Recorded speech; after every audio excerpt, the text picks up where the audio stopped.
B2, chapter 29, Life is good, 1. But every man is tempted, when he is drawn away of his own lust, and enticed. Then when lust hath conceived, it bringeth forth sin, and sin, when it is finished, bringeth forth death. Father Abraham, the Holy Word. 13 months after. Sin.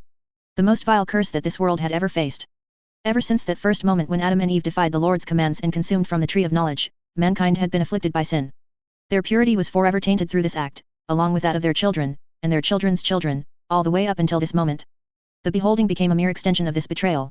A boiling point of collective failure that could not be unwound. They had brought hell to this earth, and now, they lived with sin with each passing day. It was only a matter of time before Brother Ezekiel combated this beast in full strength again. The land blurred wherever he turned, even when cast in the light of the moon. He tried to breathe easy, but found a lump in his throat that refused to disappear. Blood continued to spill from his wounds, no matter how tightly he wrapped them. And sin shrouded his mind's eye, now more than ever. The fire burned hot in the middle of the clearing, his companions resting nearby. Liam held his daughter close, wheezing every so often himself. The chosen one had fallen asleep, but she clung to the stuffed bear her father gave her.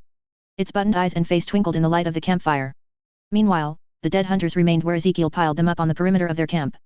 That would help to keep from attracting beasts and sinners alike, leaving only the danger that he could bring. How do you feel? Ezekiel asked to distract from his thoughts. Liam chuckled. Far from chipper, but I think we lucked out. I reckon they must have missed any major arteries, or I'd be dead by now. So long as the wound doesn't get infected, I might just get through this without incident. What about your daughter? He gave her hair a stroke. She seems to have pulled through whatever illness she had. Turns out all she'd needed was a few days of rest and some fluids. Thank you for that, by the way. He kissed her forehead and looked up.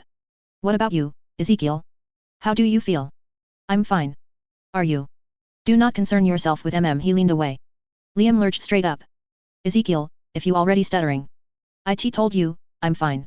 He grimaced. No, you're not. You're hollowing. This needs to be treated. Ezekiel glared.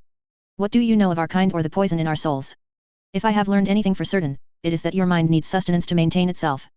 Barring that, you'll keep hollowing out until you become one of those sinners you hate so much.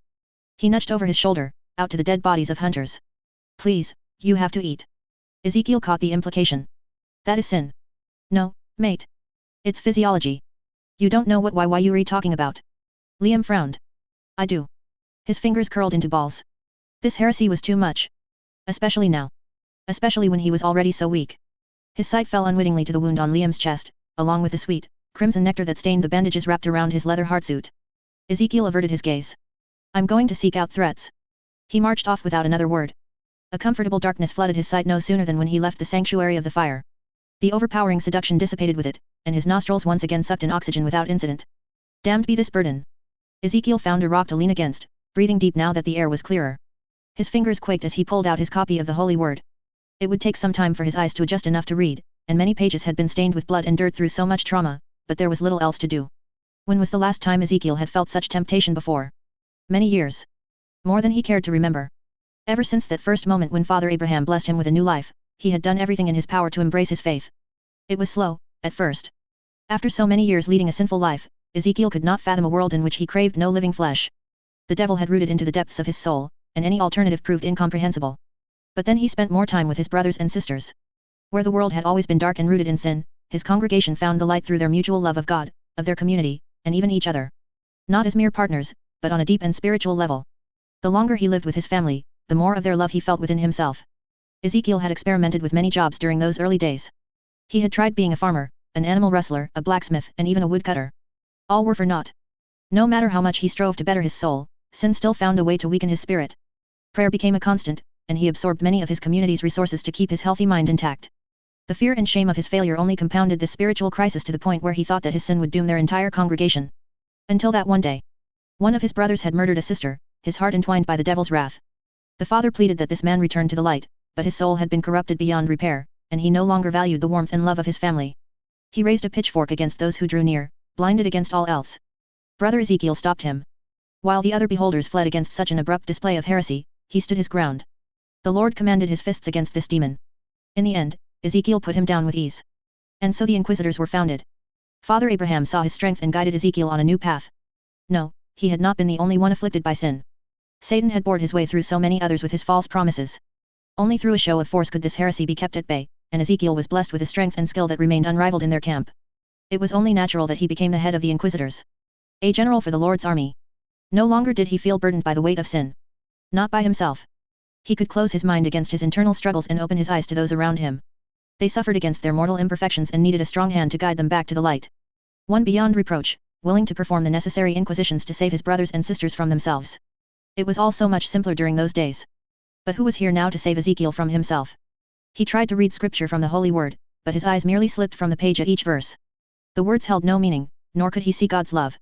Without his family to lend him strength, what was he to do? The wind shifted, and that irresistible fragrance graced his nostrils yet again. His pupils dilated, and his tongue salivated without command. Blood. Fresh blood. Human blood. Another thought wormed its way into the deep recesses of his consciousness. Yes, it would all be so easy. Go back the way he came, lift Liam's puny form up, and bury his teeth into his throat. What did it matter whether he lived or died?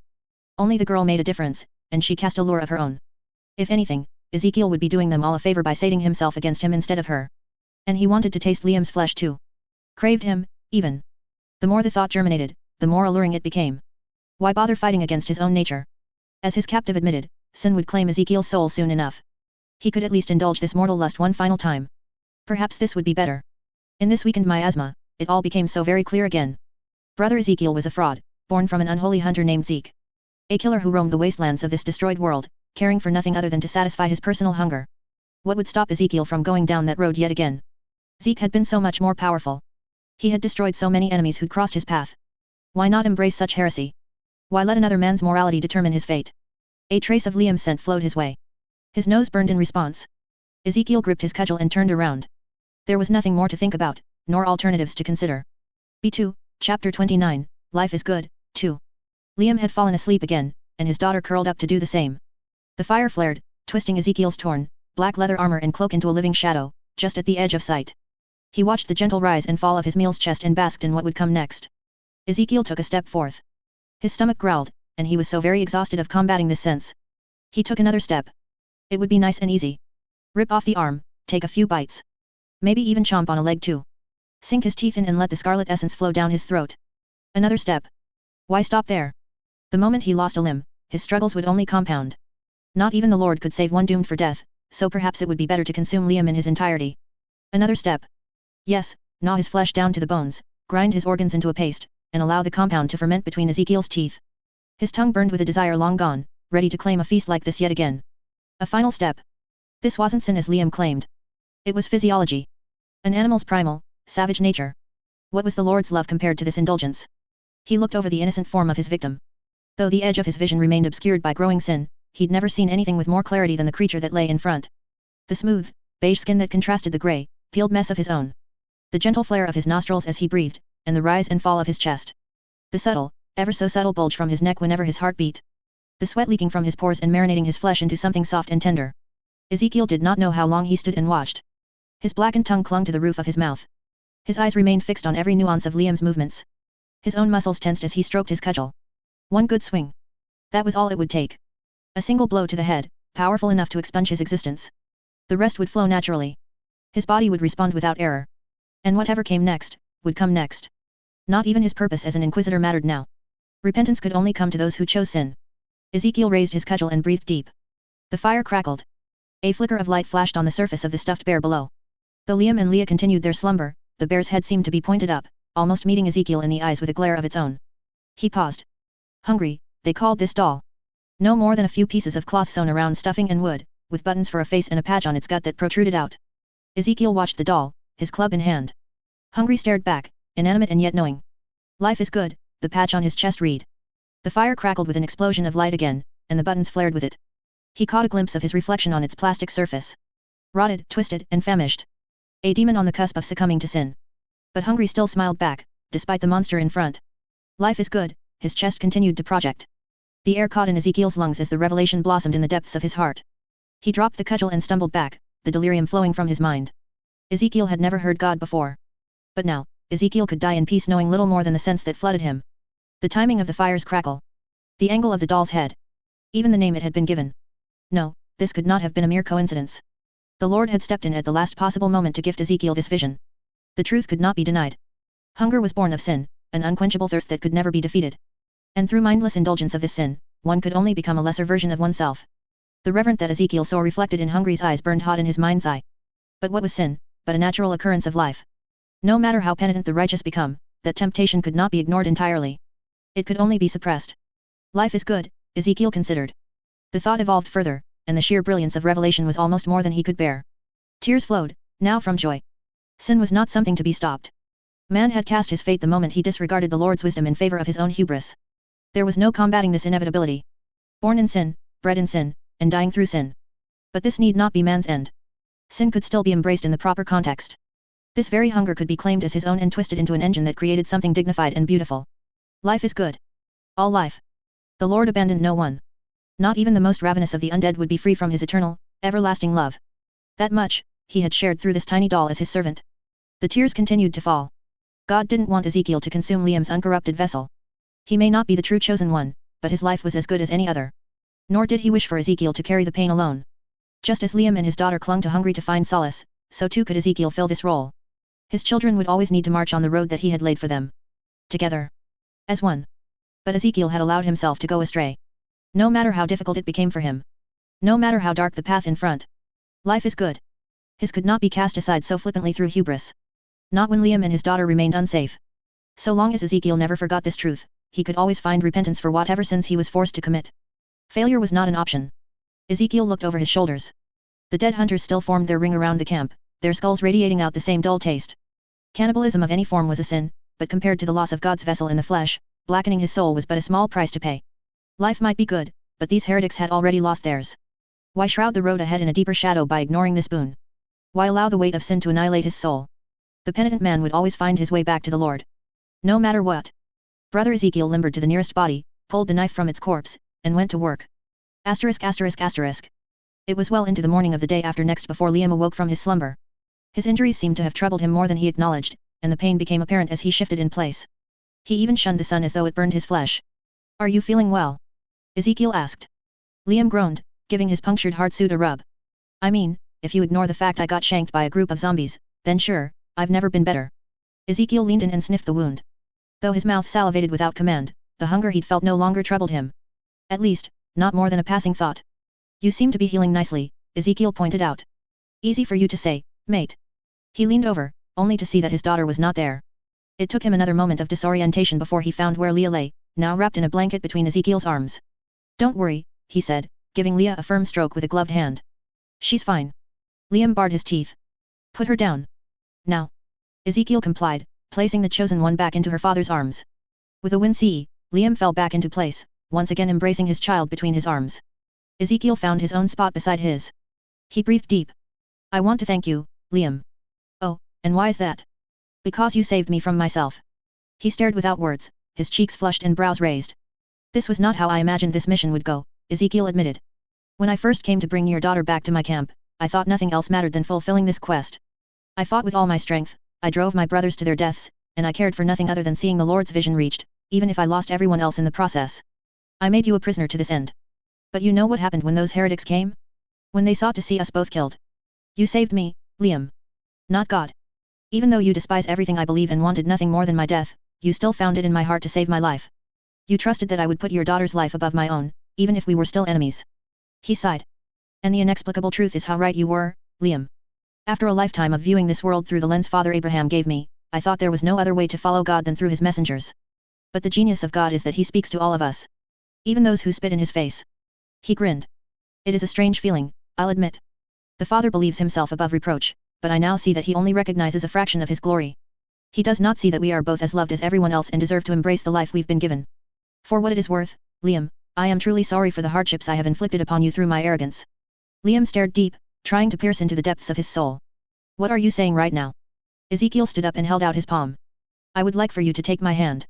Not because you feel compelled by force, but because we both can walk through the same darkness on the path to the light." He beamed. "I want us to march through this country not as enemies but as true friends. I want you to be my brother who I can trust, and I want you to view me in the same light. Neither of us should be alone out here." His cheeks reddened, and he studied the hand in front. Liam embraced Ezekiel. "Now we're talking, mate." B2, Chapter 30, True Immortality, 1. "There's gonna be a time where I won't be able to protect you no more, Evelyn. Promise me that when that day comes, you'll do whatever you can to protect yourself. You still deserve to live, my daughter." Marquise Jones, unnamed. 4 months after. All of this was for her? Evelyn gaped at the sheer size and scope of this place. Despite being underground, entire buildings had been propped up above the cave floor, held in place by springs. Some stretched as high as 3 stories tall before disappearing into the shadows that clung beyond the reach of their lanterns. The pathways between were wide enough to hold 2 lanes of traffic, and the air tasted fresh and clean, even though the space was so confined. Cheyenne Mountain Complex, Mother called this behemoth. The place where humanity could be reborn, so long as Evelyn was willing to see it through. How are you feeling? Mother asked. Evelyn grimaced. I know you told me it was large, but I guess I wasn't expecting anywhere near as expansive as this. It may feel daunting, but remember that this facility will functionally serve as your world for the rest of your naturally born life. You will no doubt find it lonely with time. You'll still be able to visit, and I've got extra hands, so it can't be all bad. She said nothing, her irises like 2 dull amethysts. Her chest tightened. Right, Mother? That's what you said. You are misrepresenting our conversations, she emphasized. I told you that we would have help building this place up again, but I never mentioned anything about these workers staying here once the project was complete. That was your own wishful thinking, not my explicit commands. Well, it makes sense to keep some of them around, right? Since you're doing this to keep Hades from knowing I'm out here, and they already know about me, how else would you be able to keep those workers quiet once they get back home? Again, Mother did not speak, her dry, shriveled visage locked in a state of impassivity. Gunshots echoed down the hallway before Evelyn could pry further. She stared down the empty, vacuous space where the sound originated. You didn't. Mother pulled up her radio. What is your status, Mr. Clean? His voice whirred onto the channel. We're finished down here. Shouldn't be more than an hour before the bodies are disposed of, and the ground disinfected. Good. Make sure that your team stays within the confines of your current location. It will be some time before I head back for extraction. Evelyn blinked through the tears. How could you? I did what was necessary, Evelyn. Just as you must from now on. But those workers came all the way out here because they trusted you. I came out here because you said it would be different. That I would finally be free. And you will, Mother countered. Unlike the hospital where many prying eyes have sought to do you harm over the years, you will find none here. I won't find anyone either, will I? Evelyn asked. You're not planning on staying once I'm fully set up, are you? It is as I've told you before. My job was to give you this home. Yours is to now lead it. By myself. She sighed. I know this is difficult to understand, but you are no longer a child, Evelyn, but an 18-year-old woman. Everything that has happened over the past 5 years has built you up to this point, and there has never been anyone better prepared for this mission than you. Evelyn averted her gaze. She shouldn't have been surprised. After first hearing the plan, she'd developed a utopian fantasy about how this bunker would shape up. An island in this post-apocalyptic wasteland, free from the Hallowing's curse. Evelyn had struggled so hard and for so many years to get to this point. Why wouldn't she finally be able to put down her head and close her eyes in peace? She deserved that much, didn't she? I'm going to run diagnostics on the base-wide alert system, Mother said. When you are ready, please follow me. Evelyn closed her eyes. Just tell me this, Mother. How often are you planning on visiting me out here? As often as necessary. She walked off. So practically never. Evelyn had been living with this woman for over half a decade. There was only so much mother speak she could apply before Evelyn saw through it, especially now that she understood this place under a more accurate lens. Sure, Mother would never abandon her completely, but did that mean she'd swing by once a week, month, or year, for that matter? Only if it became necessary. Not an ounce sooner. Evelyn studied her new home with fresh eyes. It was true that a living human like her could have no place closer to heaven than here. The atomic blast doors would keep all threats at bay, there were more resources and amenities than she'd need in a lifetime, and with the automated computer system that Mother had installed, enough contingencies were in place to flag all but the most extraordinary failures. With the pallets of dehydrated food and fresh water spring feeding it, survival became a foregone conclusion within these halls. The Hallowing would never be able to breach this bunker without a guiding hand. And yet, as Evelyn looked over her new home and the expansive, secluded design, she could not help but wonder. At what cost had she gained this peace? Asterisk asterisk asterisk. And so we must never forget the purity of the Lord, brothers and sisters, Brother Aaron continued, along with the vessels he chooses. God bless this community, and God bless the miracle that he hath giveth us. He turned to face around. Mother Evelyn. The crowd cheered a resounding amen, while Evelyn tried her best to smile back. A troop of inquisitors kept a healthy buffer, with the first wave bearing cudgels, while the rear kept repeater crossbows trained on the crowd. Do you have any words for us today, blessed mother? Aaron asked. She chewed her lips. Very well then, he pivoted, not missing a beat. Let us return to our hymns. He launched into another song framed on the Immaculate Conception and the power of eternal love, all while Evelyn sat and stared without words. Dressed in the white cloak of a regular congregant and propped onto the stage was weird enough in itself, but having readers all cheering her name made these moments particularly unreal. After a decade and a half of treating their kind with the caution they deserved, having a mob of them not only acknowledging her existence but venerating the very ground she walked on proved an earth-shattering paradigm shift. Evelyn was never sure whether to laugh or cry. Both at once, maybe. Over a week had come and gone since the beholders made their move, invading pandemonium and overthrowing the powers that be. With the news of Leah's death, many of the bosses, hunters, and members of the municipality surrendered. Though plenty of bosses like Sinclair still operated without beholder scrutiny, such was done tangentially to their goals and not opposed to them. So long as they kept their heads down, no violence would come their way. But this was all part of Abraham's plan. He didn't need to conquer Pandemonium completely to turn it into his own. He only had to baptize its people, one by one, until there was no opposing thought left. Except for Evelyn, of course. Yet again, divinity was on her side. Too valuable to let roam free, and too important for anyone to harm. While the rest of Pandemonium continued to burn under the beholder's fury, she could do nothing but sit around and watch. And there was nothing she could do. Blessed Mother, Aaron said when the sermon reached its end. So many come out to see you, yet you continue to shun their love. They wish for nothing more than to hear you speak. Why do they have to call me mother? She kept her head bowed. You honor me with your kind words, but I haven't been in the mood lately. Shall I call a healer? Are you still feeling unwell? No, thank you. In truth, Evelyn had become sick as a dog. That bout of nausea that started in their camp had since evolved into a more pronounced illness. Each morning left her vomiting before she got out of bed, and a heightened sense of smell left her queasy all day. It didn't help being surrounded by walking corpses constantly, though it could have been worse. HBRS 15.21 reduced gaseous buildup inside undead internal organs, minimizing the putrid smell common for dead bodies. But with enough gathered together, she could still taste the bitter, underlying decomposition. Her stomach churned at the thought. Chantal walked up, wearing the same white cloaks as every other beholder worker. Blessed Mother, perhaps I can bring you back to your chambers from here. Sister Chantal, Aaron interrupted, would you do the honor of collecting more herbs on the way there? Her eyes lit up in eccentric passion. But of course, Brother Aaron. Praise be the Lord. Evelyn wanted to vomit, in more ways than one. Thanks, Chantal. I think I could use some rest, after all. The pair made their way back down the street, with Chantal leading her by the hand, and a troop of inquisitors holding the line. In spite of the pain, it wasn't a far hike to Elysium. Or at least the place they used to call Elysium, now their new tabernacle. After the collapse of the council, Abraham was quick to overhaul everything that Leah once represented. The sins of Elysium were collected and destroyed in a bonfire, and the laboratories that made them were shattered into pieces. Those who refused to repent for its creation were strung up on crosses along its rim. If Halloween didn't kill them after enough time there, they were simply beheaded in the square for all to see. Evelyn watched Chantal in front. Her smile was as calm and pleasant as always, and she moved at an even confident pace, but her eyes held a glaze they hadn't before. Could she really have been lost for good? Remind me to tip you well when we're done, Evelyn said, breathing deep through the exertion. You've earned it. She blinked in confusion. What do you mean, Blessed Mother? I'm sure it wouldn't be hard for me to get some pics. You deserve to buy yourself something nice. She chuckled. Surely, you jest. I have no use for anything other than that which the Lord has given me. Evelyn glanced to either side and leaned in. Come on, Chantal. It's just the two of us right now. You don't have to play this act. What act? She grimaced. You can't be serious that all of this is okay for you, right? You were one of Leah's best. Doesn't it bother you what they're doing to your city? Chantal frowned. It is difficult to explain. You are right that I still feel uneasy with how these lessons were brought to us, and sometimes I wish for my lady's return. She blinked, and her lilac eyes suddenly went ablaze. But that is only because I have so much more of the Lord's love to learn. I'd spent years living under the thrall of sin, and only through God's light can I see how foolish and heretical I'd been. It truly has been a blessing though, and I've never been happier to be alive than now. Isn't that a good thing, Blessed Mother? If you insist. Though she felt otherwise. Not after seeing a friend she'd taken for granted be twisted under this perverted light. They reached Elysium, and Evelyn once again held her breath to keep from puking. The crucified defectors moaned on the sides, their ichor flowing free from the exposed wounds. A newly installed M4 turret heralded their arrival from the second floor, with a pair of inquisitors keeping watch. Another hypocrisy that Abraham allowed to slide. It was God's will that this place be protected with unholy weapons, after all. Just as it was now God's will that inquisitors patrolled the streets of Pandemonium with Kalashnikovs and AR-15s. Evelyn found her way to her new room.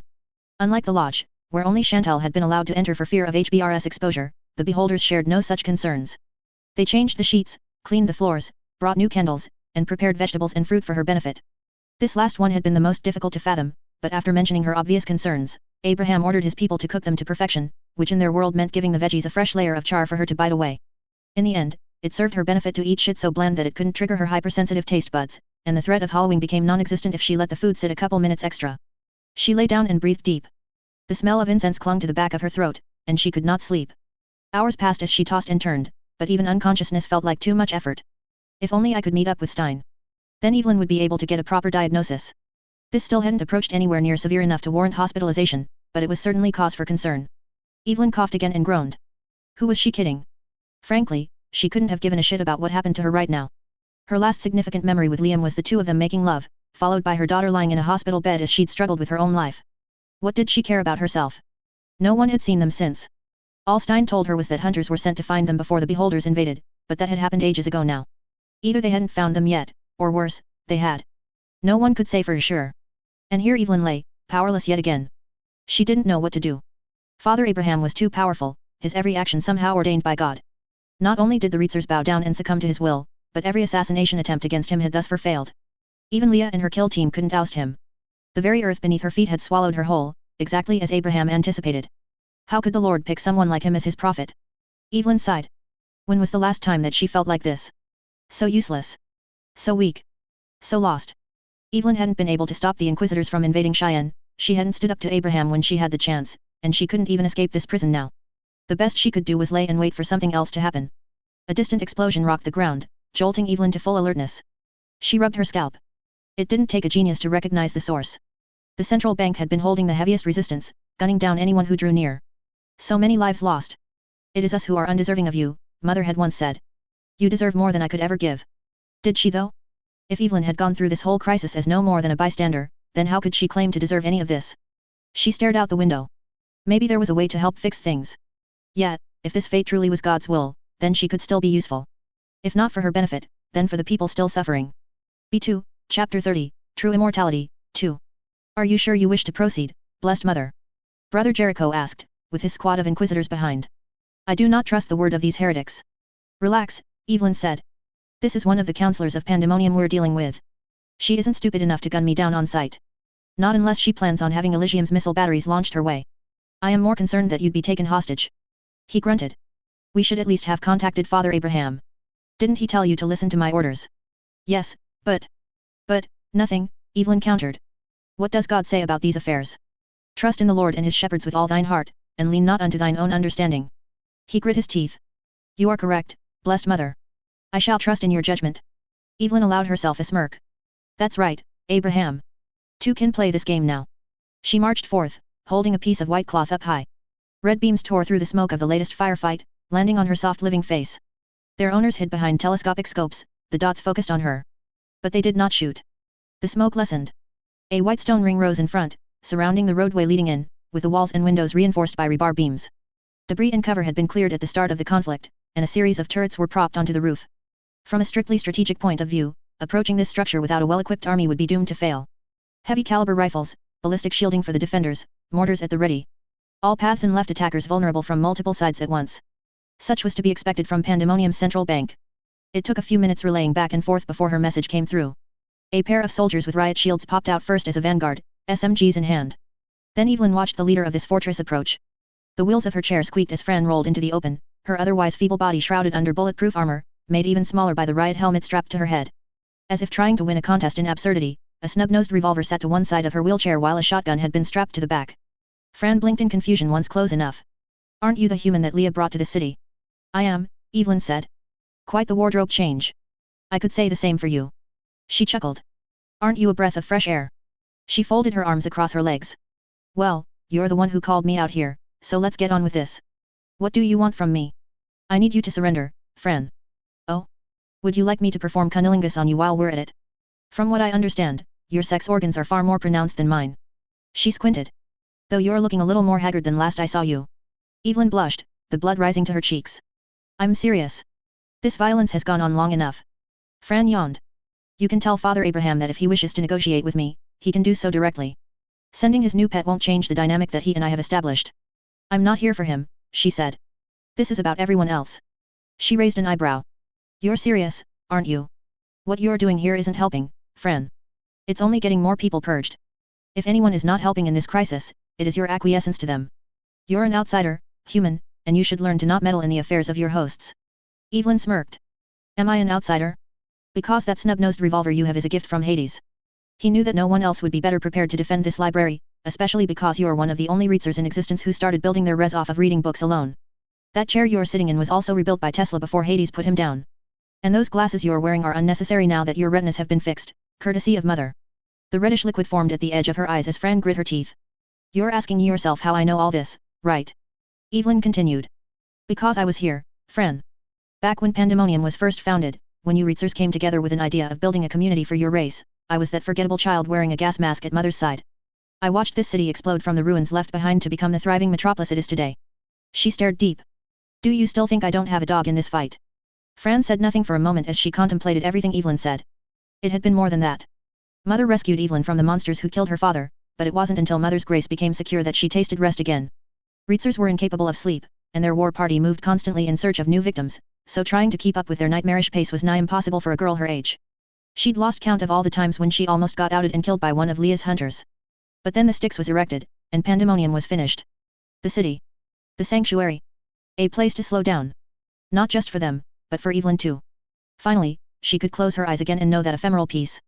If what you say is true, Fran said, then how in the hell could you be willing to surrender to these invading barbarians? Look around you. Elysium has fallen and the rest of the council has surrendered. Karen returned to his normal duties, Sinclair is helping to coordinate a rebuild in infrastructure, and Stein still treats anyone who comes through his door, beholder or not. You're the only holdout left. Spineless curs, the lot of you, she barked. You might enjoy bowing down to them, but I'm perfectly content holding the line until everyone gets over this. The Lord fad. The Lord killed Leah, Evelyn pointed out. We all witnessed his power. Fran humphed. We might have watched the same phenomenon unfold, but where you ascribe this event to divinity, I see no more than rocks falling down a hill. How can you say that? That cliff gave out the moment Leah went in to assassinate Father Abraham. You heard her. It happened exactly as he said it would. The Greeks would often sacrifice a goat to appease their goddess of fertility. The Hindi thought the sun was carried on the back of Surya's chariot, and he would only continue doing so if they believed in this power. What makes your theory more compelling than theirs? She grunted. For starters, they didn't have an entire ridge fall on them for disobeying. But she merely looked down her nose. For all the insight that your healthy mind has given you, human, you've wasted quite a lot of your reservoir on this nonsense. The sun will rise tomorrow, a rain will come, and sometimes, landslides occur of their own accord. Surely, you don't think yourself bold enough to claim knowledge of the full picture when you've only been presented a fraction of it. I'm not claiming to have all the answers, Fran. Not about the power of the Lord, who he supports, or why he does it. She didn't even know where she fit into all this. Not anymore. But I do know one thing for certain, the longer you drag this fight out, the more people will die. Father Abraham would see this library burnt down, along with everything inside. Death is a necessary cost to keep that from happening. To what end? So you can keep a couple books around? The beholders don't care about your wealth. They don't care about your concept of wealth. All they want is the violence to stop so we can come back together, as one united front. Fran scrunched her face in disgust. Is that all you view this building as? No more than my personal piggy bank. She crossed her arms. Like I said, this isn't my first ride in this town. Whether you'll admit it or not, you're terrified that if you cede authority to someone else, they will use it against you, and then you'll be as vulnerable as any other worker. And you know what? You're right, but not in the way you think. I've been to their camp, and I've seen just how much can get done if you put aside your differences and work together. You may not like what the beholders promote or how they do it, but there is no denying that it works. Is that such a bad thing? You pitiful, ignorant simpleton. Such is to be expected from mother's daughter, I suppose. Fran closed her eyes and breathed deep. Oh sure, you must think that the future of this world can only be found between your legs, but that misses the point entirely. True immortality would never be gained through mindless procreation alone. Do you know why books were made as the base of our currency? Because they contain the most powerful resource that humanity has ever produced. Knowledge. That is what separates you from apes, and what gives the two of us commonality, despite our incompatible physiology. She scoffed. Consider this conversation for the luxury it is. The English language isn't some blessing from the heavens. We earned it through the evolution of countless generations. Fran pointed behind. And this complex contains more books than anywhere else. Not even the Library of Congress or all its international derivations could hold a candle to what I've put together. It has been cultivated into a post-apocalyptic Babylon, dedicated to ensuring the continuity of the human race and everything it created. Not just through cold technological progress, but through culture. Through art. The beholders want to get rid of that. They want to burn every article in this building which does not support their holy word. Delusional barbarians, just like their bigoted ancestors. From the Qin dynasty to the Third Reich, there have always been those amongst us who view knowledge with disdain and ignorance as power. She clenched a fist. Twain, Dickinson, Verne, Kafka, Faulkner, Joyce. All legendary reservoirs whose owners have long since expired. Whose voices would see destruction were we to not stay the course. No, I won't go willing into the night, human. They deserve to be protected. They have earned their immortality more than I or anyone else. Evelyn blinked back some tears, seeing the futility of this conversation. But you'll die. To that, she cackled. Oh, sweetie. I have been the administrator of this bank since the damned thing was built. I've lived through a dozen coup attempts and more riots than I can remember. You should worry about your own future and that of your children, if that is your real concern. What do you mean by that? Fran beamed. Ask yourself why you came down here today. It wasn't to lecture me on the value of life. Not when you have several of your own to consider. Isn't that right? She narrowed her gaze. Her nostrils flared. I can smell it on you. Evelyn clutched her stomach and gaped. Could that be true? But before she could finish the thought, Fran's radio went off. Boss, one of her henchmen said, we've got movement on the east side. Fran pulled the radio close. Beholders. No. Looks like that gang is back. Think they're planning another raid. So it goes then. She turned to Evelyn. Well, looks like that is enough conversation for today. Do come back if you ever get your head screwed on correctly, human. This was an interesting change of pace. She pressed the radio close. You know what to do up there. Light 'em up. Gunshots and explosions echoed out. Fran's guards rushed in front, holding their riot shields up high. The Inquisitors closed the gap soon after, dragging Evelyn away from the firefight. She could still hear the sound of Fran laughing like a maniac as they turned the corner. Are you all right, blessed mother? Jericho asked once clear. She wasn't. Yes, I'm fine. Have those heretics seen reason? Evelyn shook her head. It is okay. You did the Lord's work today. When the 7 bowls of judgment are poured, it is them who will be filled with regret. She said nothing, only stroked her abdomen instead. Fran's final words echoed in her mind, and she could not shy away from this truth. The recurring morning sickness. The cramps. Her sensitivity to light and sound. Yes, the timing matched that night when her and Liam were last intimate together. Evelyn knew these sensations all too well. She'd experienced them with her first child. B2, Chapter 31, God's Love, 1. Another interesting observation. A lack of produced melanin doesn't just affect energy input but alters the overall physique of each infected. No matter who we once were or what race we might have been described as, HBRS has rendered our shells into a uniform, homogeneous genus. Mother, notes on HBRS 15.21. 2 years after. Are you prepared, Liam? He nodded, lowering the binoculars while still watching the structure in front. Mate. Just keep these hollows busy, and we'll do the rest for you. Piece of piss, really. Ezekiel grinned. Do not allow your hubris to put your life at risk today. Remember that you not only must protect yourself but your daughter as well. She is more precious than you can know. Leah clapped in agreement from the carrier on Liam's back. Liam grumbled. You don't trust me either, yet. She giggled. He gave her tufts of hair a rub. This familial treason would have been more disconcerting had she not been so willing to stay on her father's back, where she belonged. Please be serious, Ezekiel said. Your daughter is more important than you know. He met him in the eyes. Let me make one thing again clear to you, Ezekiel. My daughter is the most important person in this world, and that will never change. He nodded. Very well. Allow these sinners to follow my lead then, and exploit the void their absence creates. I will do what I must to keep their attention until we succeed. Ezekiel advanced slowly, assault rifle in hand, with the safety off. Liam checked the straps of his leather hardsuit to ensure Leah was properly secured, confirmed the quantity of ammunition in his pistol, and lowered the football mask they'd found a few days back, with the brim padded with plastic. It was far from the protection of his acrylic visor, but beggars couldn't quite be choosers after losing that during the first Inquisitor attack. The herd of hollows continued their shambling, oblivious to the 3 coming for them. Now, this was the sort of teamwork that Liam preferred. After weeks of a combative relationship when Ezekiel dragged the 2 of them on their death march and refused to hear alternatives, Liam thought his only escape would only occur through his captor's death. But an ambush by a group of hunters brought the truth of their circumstance into perspective. Liam needed Ezekiel just as he needed him to see this journey through. There were too many dangers to account for, and neither had anyone they could trust in this untamed, savage wasteland. Without the other to lend support, neither would see this through, and both were still bound by the same objective of seeing his daughter return to safety. Liam could not forget what Ezekiel had done to drive his family to this point, but past grievances were irrelevant. He had to do what he must to keep his daughter alive. No matter what. That was what made this find so valuable. As chance would have it, the pair had happened upon a wilderness lodge turned military relief center. Though their occupants had long since fallen, the 2 managed to see the supplies that they'd gained were mostly intact. MREs and bottled water remained wrapped in plastic atop wooden pallets, and the temporary barricades still held firm. Hell, Liam wouldn't have been able to spot this gold mine at all had a tree not collapsed through one of the walls. There was no telling what other presence remained inside. Of course, that still left the army of hollows between them and there. Ezekiel fired a round into the air when he'd cleared enough distance. The hollows hissed and turned his way. From the cover of a thicket, Liam bid his time. It took several minutes for the hollows to be shepherded properly. With his wounds now healed, Ezekiel moved with trained efficiency, gunning down some of these monsters to buy himself distance while merely bashing the ones who drew too close. Leah goggled from Liam's back, but otherwise kept quiet enough. She'd been getting quite used to all the gunfire of late. Moans grew and ceased as Ezekiel slaughtered their enemies, but the path forward soon turned clear enough. Liam leaned out of bush and crept forward. Only the slightest rustling of leaves heralded their arrival, almost indistinguishable from the wind. He winced with a few ill-placed steps, the dull throb of his stab wounds a gentle reminder of the death he'd narrowly avoided with this last attack. The lodge stood over 3 stories in front, with varnished, wooden walls that had long since lost their color, and a modern tiled roof that was now chipped and peeling. Boards anchored over shattered windows and vines wormed their way into the walls, sprouting flowers and berries every so often. After so much time combating the elements, only the outer walls remained somewhat intact. Liam stepped over a collapsed chain-link fence and closed the final distance, suppressed pistol in hand.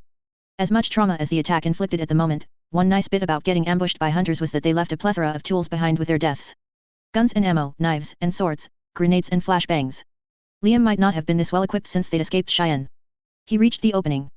Decayed wood spilled out where the tree had crumbled through. Dust and leaves faded out into a moldy, carpeted floor that slowly gained more order the further into the structure it rolled. Liam peered deeper into the mess, but it was difficult to make out the full size and scope.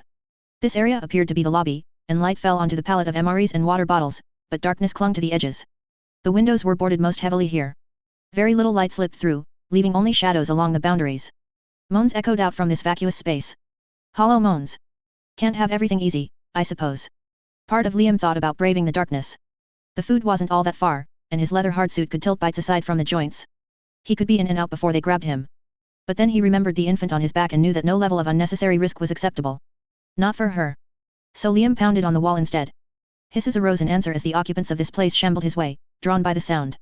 He made a few steps back and took aim with his pistol. One by one, the hollows marched into daylight, only to drop the instant they appeared. Their movements were sluggish and predictable, and Liam wasted no time putting them down. A half dozen entered his killing field, each collapsing on top of the last. He reloaded his spent magazine once finished and waited for more movement. Only silence answered. Mommy's not the only one who is good with a gun, eh? Liam asked. Your dad's gotten quite proficient as well. Leah snorted, unimpressed. Fine then, you can handle the next batch that comes our way. But for now, I guess we just get what we came for. With the immediate area clear, Liam drew his knife and went to work, delivering a couple extra stabs to each hollow's head, lest his shots have only knocked them out. Once satisfied, he wiped the blade down and crept inside. His feet squeaked against the moldy carpet, and his ears pricked at the world around him. Ezekiel's gunshots echoed occasionally, but there was no other noise of note. His tongue clung to the dry roof of his mouth, and Liam made for the pallets. A single slice from his combat knife was all he needed to tear through the plastic shielding. He wrenched open a container and ripped a bottle out, then quickly raised his improvised visor and poured the bottle, letting the water flow over his face freely. His tongue savored each drop. Oh, how sweet this fresh water tasted against his parched lips. Leah whimpered behind. Don't worry, love, Liam said. I'll get you one soon enough. She let out another cry, this one louder than the first. He looked over his shoulder. Bloody hell, Leah. WH. A silhouette had materialized from the darkness, slithering its way from the cover of the shadows. As Liam turned around, the hollow lunged forth. All in one motion, Liam ditched the empty bottle, drew his pistol, and fired. The hollow dove into cover. Light fell across its face, revealing the slightest hint of scarlet in its pupils. Dreg, he realized. That was a dreg. He sprinted for the exit, not even bothering with the knife he'd left aside. No more thoughts were needed. Hollows were difficult enough to manage on their own. Undead that held the slightest degree of intelligence were another matter entirely. Ezekiel, he shouted once in the forest. Ezekiel. Ezekiel. What is it, Liam? Liam ran for the noise. Over 100 hollows were following him, but he managed to evade their attacks with ease. Like a dog shepherding sheep, he weaved back and forth without the slightest degree of concern. Liam drew as close as safety allowed. We have to go, now. Ezekiel grimaced, his eyes still tracking the hollows. What about the sinners? Forget about those fucking things. They're not the threat. I ran into a dreg back there, and I don't know where it went. It took him a moment to recall their lingo, but his jaw dropped when the realization set in. He jogged away from the herd without another word. The two rounded the nearest hill. You have no food, he pointed out. No, I don't. Didn't get to keep the water either. Shall I collect them both for you? I have no fear of this demon. Liam shook his head. No, it isn't worth the risk. Did we not recently combat an entire crew of hunters? Ezekiel asked. Why do you quake in terror to a single dreg? Just because we lucked out before, doesn't mean we should thrust ourselves into every fight. This isn't some war we're waging. This is wilderness survival. You don't expose yourselves to predators unless there is no other option but a certain death. Believe me, I have spent a lifetime in places more hazardous than here. And in this circumstance, the dangers are only compounded. Since that dreg knows we know about him, there's no telling how he'll react. He could have fled the area already, or he could be lying in wait for you to leave us undefended. He studied the trees around him and swallowed the lump in his throat. For all we know, an entire pack could be out there. Unlike other enemies, dregs are capable of adjusting tactics like any reitzer, but they blend it with hollows very easily. Were we to split apart in the hopes that you can find and defeat the bastard, he might very well use the opportunity to get to us. He sighed. It simply is not worth losing our lives over. You'll both go hungry, Ezekiel said. We will. For today, anyway. But with those hollows closing in, there's no other choice. Either we leave this alone, or we put Leah's life back in jeopardy. I cannot allow that. Not after almost losing her before. He nodded. I understand. The distance increased from the lodge, along with the vital supplies it held. Leah began to cry before long, craving sustenance that could not be given. But Liam could not help but smile the further away they went. Whether his daughter knew it or not, she'd saved his life today. B2, Chapter 31, God's Love, 2. A dark cobalt sky dissipated into yellow clouds flecked with orange streaks. Dusk closed in. The small but stubborn pines made a stubborn disparity, especially when reflected on the lucent surface of the lake below. Though it was difficult to determine without a proper map, the white calcite boulders and dusty terrain gave Liam reason to suspect that they'd reached the Sierra National Forest in Northern California. 2 weeks out, Liam considered. Maybe 3. If they kept this pace, they would be back home in that time. Their adventure would come, and they would have to reconcile with what came next, along with whatever decisions had to be made. Liam studied Ezekiel. With not much daylight to work with and camp already set, he had stripped down to his underwear for his daily ritual. His skin had shriveled after so much time without applying preservatives, and the many injuries he'd sustained had closed into a mesh of mangled, blackened creases. But he still held his head high and spread his arms into a giant Y as he absorbed the last light of day. This was the beholder prayer, Liam had been told, though after so much time together, he speculated that there was more utility to the act than Ezekiel would realize. The undead could sustain their bodies in part by sunlight, which in turn helped slow the rate of hollowing against their minds. Liam supposed that they still had some time to tough this out together, and with the warmth of a fire and his daughter by his side, he cared for little more than to see each day through. Their inevitable parting would have to wait. Liam carved into the chunks they had to work with for nourishment. A rabbit had crossed their path earlier in the day, and to their fortune, she wasn't quite agile enough to escape. Supplanted by the gooseberries they'd happened upon the day prior, this might have been their first proper meal in weeks. Leah drooled at the sight, her eyes hungrily fixed on the rabbit meat as it simmered in the cast iron skillet they'd scavenged a few weeks back. Liam gently pushed her back whenever she tried to lean too far. Easy now, he said, ignoring his own grumbling stomach. You'll get to eat soon enough. Hungry watched on, his buttoned face ironically uninterested in the feast being prepared. Life is good, his chest still projected, and for the first time in quite a while, there was little dispute. The aroma grew as the meat hissed, though Liam would not be satisfied until the rabbit turned fully white. The last ordeal any of them needed on their plate was for either to contract a parasite from unprepared meat. He let the first batch of meat cool on a nearby stone, then slipped some thin slices for Leah once ready. She gobbled the morsel down without a second thought. Juices dribbled down her thin cheeks, and she whined for more. Liam chuckled. Save some for the rest of us, yet. He called out to his other companion. Are you sure that you don't want anything, Ezekiel? I still haven't gotten to the organs yet, and I was thinking of tossing the brain altogether because of some suspect coloring. To consume flesh is a sin, he said with no hint of debate. Again with that? Suit yourself, mate. Zombies that didn't eat meat. A truly fascinating ordeal. At first, Liam thought this to be mere bluster by a fanatic, but after all their time together, he'd come to see just how far Ezekiel could push his reservoir with the power of faith alone. Not to perfection, of course. His normal crimson eyes still diluted after enough time, and the only way he'd return to sanity came from butchering a sentient creature in their path and consuming their brains. Without the holy cream his friars had prepared for him, there were no alternatives but to engage in this sin. But despite all the benefits a Reitzer gained when harvesting a healthy brain, since engaging with this practice, Ezekiel's hollowing only accelerated, and he became forced to find another before long. Liam hoped to push him through this final hump, but as Reitzers went, he proved to be more obstinate than most. The bastard held out until the stutters before undergoing this necessary step yet again. Ezekiel walked back over as Liam chewed on his own meal. The light of the fire clung to the folds of his wrinkled visage. You aren't eating it all, he asked, pointing to the chunks Liam had set aside. Oh, I'll eat everything if you give me the choice, but these bits will be needed for the pemmican. The what? Liam beamed. When was the last time that he'd had an opportunity like this? While fresh meat and fruit are a staple of everyone's diet, what separates the true survivalists from mere amateurs is how they combine the two. His brow twitched in confusion. What is this game you are playing? You've never spoken like this before. Dating back to the first American tribesmen, pemmican has proved an invaluable tool for those who wish to progress through long treks across difficult terrain. A mixture of meat, rendered fat, and fruit, pemmican is known as the original survival food. The key is to dehydrate the meat and fruit and grind them into a powder before applying the fat. But doing so will pay off, for this superfood can survive up to 5 years without refrigeration. In a journey as dire as our own, it might just be the difference between life and death. Ezekiel watched on, stiff and blank as a stone slab. Liam smiled. Did I ever tell you that I used to run a television show about wilderness survival before the end of the world? No. Well, if you're wondering why I'm setting the meat aside, that is your reason. The two simply sat in silence as Liam processed the remaining rabbit into pemmican while Ezekiel put his clothes and leather armor back on. Light continued to dwindle, spreading tendrils of scarlet and orange further from the horizon. Why don't you believe in God? Ezekiel asked after some time. How do you gaze upon this land without seeing his glory? I suppose to some extent, I do. Just not in the way that you might expect. Liam leaned forward, his eyes tracing the wisps of light against the clouds. You look at this sight and see the machinations of a single God, yet. Of course. My father used to say the same thing. This here is God's country, he would insist, and for quite a long time, that was what I saw as well. But the older I became and the more of this world I experienced, the more I learned to appreciate how much greater it is than that. He raised an eyebrow. Greater than the Lord. Indeed. He watched the slow but steady flow of the sunset, the world beneath, and the sheer weight of it all compared to them. These mountains were all carved by the ebbs and flows of tectonic shifts, hundreds of millions of years in the making. Those lakes formed from rainfall that took just as long. And that sun over there? Billions of years up in that sky. All of these forces came together to form the tapestry in front of us, and one that we can only experience once per day. Is this not proof of God's power? Is it not better proof of how small we are? Liam countered. Even if we were to die tomorrow. Even if all of us sentient creatures were to be extinguished, this vision would still be here, completely untouched.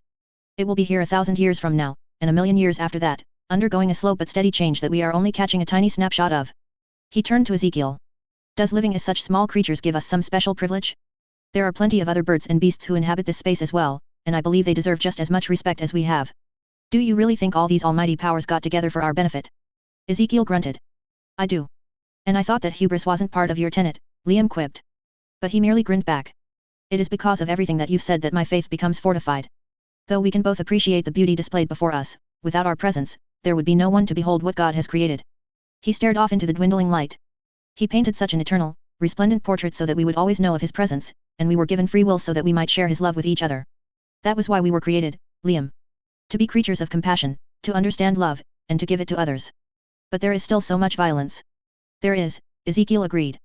One cannot choose to walk in the light without also being able to walk in the shadows. That is the power of our free will. But do not forget that there is always hope for change, no matter how far you might stray. Just as the sun sets at the end of each day, so too does it arise on the horizon with the onset of the next. We can always return to the light. God will forever be waiting. Liam rubbed his fledgling beard in thought. He supposed that he hadn't quite thought of it this way. A herd of hollows entered their field of view, well over a kilometer away at the lake's edge. The crowd hobbled onward. What about them? Liam asked. Don't you believe all those sinners are a lost cause? They are, but only by their choice. You cannot deny that the world before the beholding was one bathed in sin, where man had closed its ears to God's eternal love. Though he cries out to them, they can no longer hear, as the devil has closed them off. He looked to Leah. But this is no eternal victory for evil either. No matter what has happened to these sinners' souls, they will all one day be reclaimed by God. He loves all his children and would not leave them to suffer eternally as you might think. When your daughter manifests with his might and pours the 7 bowls of judgment, you will see for yourself. Liam said nothing for a time. Though he did appreciate Ezekiel's respect for Leah, he would never share that view. She was his daughter, and not anything else. That herd is traveling south, Liam said. Same as the other ones we've been seeing. Yes. I've noticed something in the air. A strange energy that is hard to place. I can only taste a glimpse of it every so often with the aura of you and the chosen one, but it is still there, calling my kind down south. You said that there's a taste? What kind? Blood and death. He grit his teeth, though his shriveled cheeks still pinched into a confident grin. I believe that the final battle will soon be upon us. The dead are converging on the same destination as us, and there is no telling how my people are combating yours. It will only become more treacherous from here. Liam gulped. They were still hundreds of miles away, so sense could not travel this far. But as he watched the certainty in his companion's eyes, he couldn't help but wonder if there was some truth obscured to him. The hollows moved as though they were on a mission and had been doing so for days. Liam turned to his friend. And yet, you smile. And yet, I smile, Ezekiel said. Why? Because regardless of the dangers we may face, God will not forsake us. Not when we still have so much more of his love to share. Liam grimaced. He really wished that he could indulge in this level of tenacity in the face of impossible odds.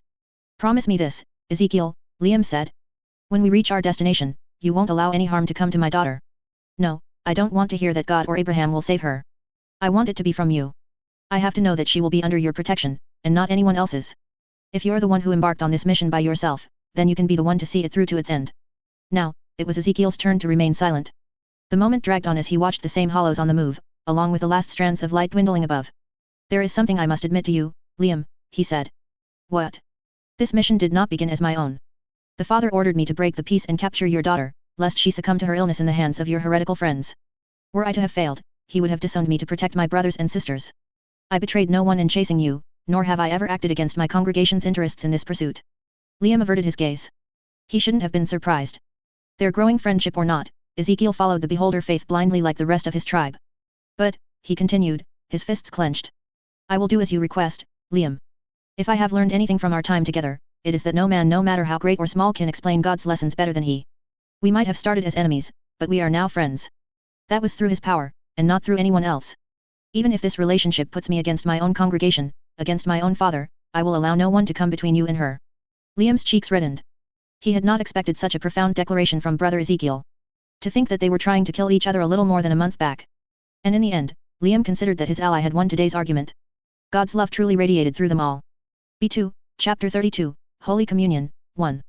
Do you know what the proudest moment of my life was, Evelyn? Not when I met your mother, or when I earned my MBA, but the moment when I first looked into your eyes and knew you were my daughter. Marquise Jones, unnamed. 5 months after. Was this God's love? An overcast, dark sky hung low today. Hisses and moans rolled out from Elysium's square, where Abraham's enemies remained crucified. After so much time trapped in this state and without reprieve, many had hollowed, leaving the survivors demoralized enough to follow soon after. This was used to justify the later executions, for hollowing was proof of their sin and not of anything else. Workers, bosses, and even hunters. Some were strung up as enemies of the new state.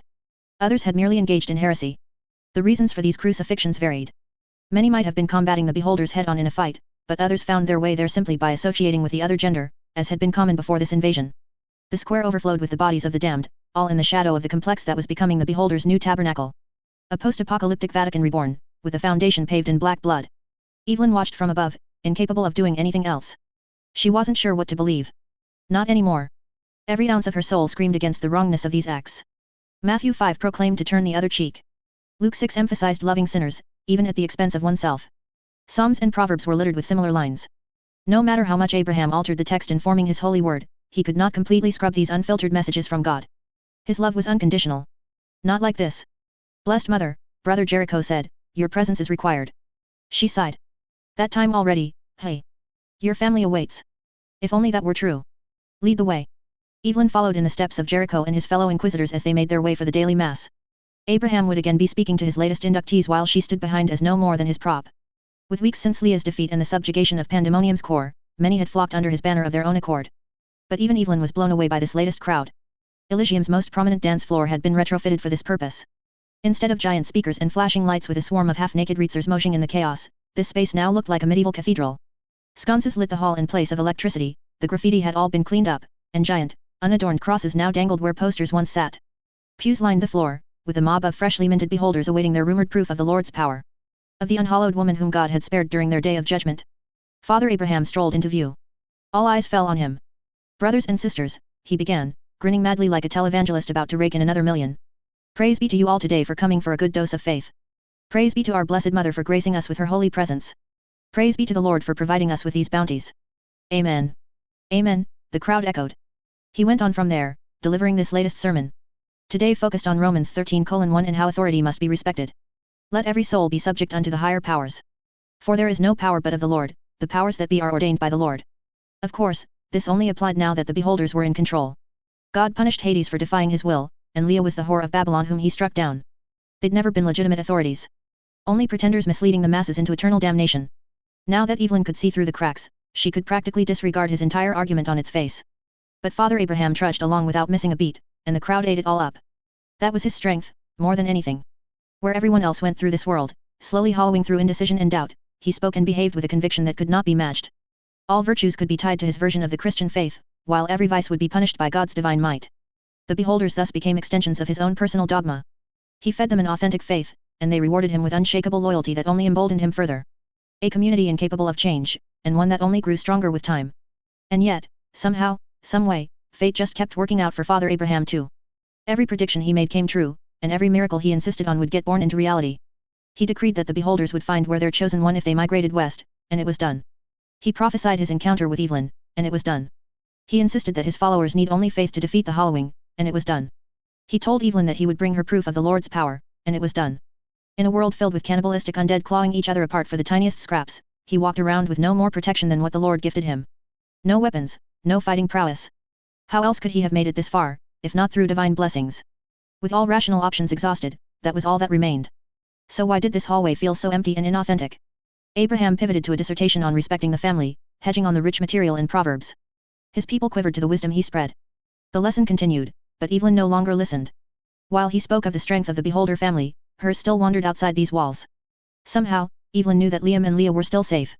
If God lingered anywhere in this world, he would be watching over the two of them long enough to make sure they made it back home. Then they would be a real family yet again. Yes, that would happen so long as Evelyn made it through these trying days. Abraham and the beholders were just noise. At least compared to her family. After all, it wasn't just the three of them anymore. Evelyn rubbed her stomach. Even though the days were too early for the visible bump, and there weren't any tests to confirm it, she knew the truth. Evelyn was pregnant with her second child. Just more proof that not everything he said came true, she reminded herself. Abraham believed that Leah was the only unhallowed child in this world, a testament to the Lord's power.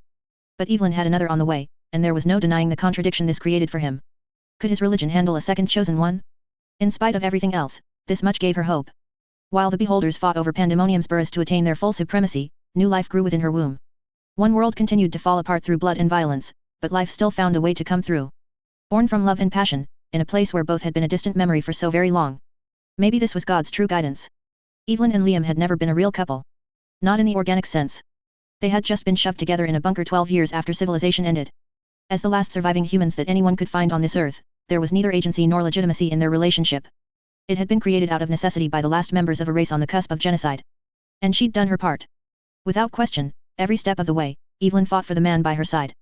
Killing the Hollows, maintaining Cheyenne, and keeping her health in a good enough state to bear more children. That was the mission, after all, and no one else could complete it but them. But what had come of their souls in the process? When the first stretch of turmoil died down and they only had the cold reality of their forced relationship, the two withered under such an untenable truth. Just as marriages fell apart in the world before, so too did they find themselves in that same trap. An inevitable, slow decay of two adults who'd never been together by choice. Until their last day together. Right before Leah's fever became apparent and they again prioritized her needs over their own, the two came together as one. Not sex, not procreation, but love. Evelyn had started to really think their relationship was irreparably destroyed, but then her husband came back. To her, Evelyn Jones. That little girl who'd been too young to embrace romantic love before the Hallowing, only to become a woman who clung to the shadows lest she get burned by the light. She'd gotten a taste of the purity and bliss that came with the passion of a real marriage under God. As Abraham's sermon winded down to its end, Evelyn knew what she must do next. If there ever was any reason for her to be chosen to walk this earth, it would be to protect the lives of those she loved. No matter who got in their way. B2, Chapter 32, Holy Communion, 2. More days came and went as Evelyn continued in faux acquiescence. She watched as day bled to night from the safety of Elysium as she planned her next move. The beholders might have secured the primary loci of power during the early days, but much of Pandemonium still resisted their takeover, especially as the baptisms ramped up in force. Fran clung to the bank with all her might, and with infinite coffers to leverage, she'd managed to recruit many soldiers to join in her fight. Though the hunters were equal opportunists who fought as easily for the beholders as anyone else, they were also a clique like any other and had kept the lodge under lock and key. It thus became a neutral ground for the revolution and occupation both. If Evelyn could only make it there, she could bribe her way out of this city and find her family on her own. First, she'd have to evade the guards though. Brother Jericho led a group of inquisitors who watched over her night and day. Steel bars were fixed over the windows of her chambers for her protection, of course, and no one could get in or out of her hall without Father Abraham knowing. Her unsolicited attempt to get Fran to surrender had backfired once he'd heard about that stunt. But Evelyn was not one to underestimate. The beholders had formed their new tabernacle in Elysium out of equal parts necessity and haste. They were quick to secure the main points of entry, but this was a fortress that Hades himself designed and renovated with his extemporaneous, nonchalant attitude. Over a decade of changes being made on a whim, and nobody other than Evelyn really could see how far he'd gone with his flights of fancy. Entire wings were propped up or gutted to make new paths, rooms were resized or split to appease the needs of the moment, and no shortage of corridors were paved over, only to be forgotten as hidden passages that could quickly skirt the foundation. After weeks with little to do but wait around for her handlers to feed her or send some prayers, Evelyn finally found her own escape. The rest would have to be made up on the fly. The door opened, and Brother Jericho entered. "Blessed Mother," he said with a bow, "I have brought the food you requested." He laid out a platter of charred meat, and her stomach roiled. "Do these people not understand the concept of well done? And the silverware?" she asked. "This meat's tough." He grimaced and placed the large steak knife down. "But of course. Just be careful with it." If only he knew. "Thank you." Jericho left her alone, and Evelyn spun her new weapon in hand. A couple grams heavy on the back end, give or take, but it would get the job done, should she need it. She set the steak knife aside, lifted her mattress, and dug beneath. The tied-up cluster of picks she'd squirreled away remained where she'd left them, and the simpler, inconspicuous white cloak made for a stark contrast to the one she'd been forced to wear.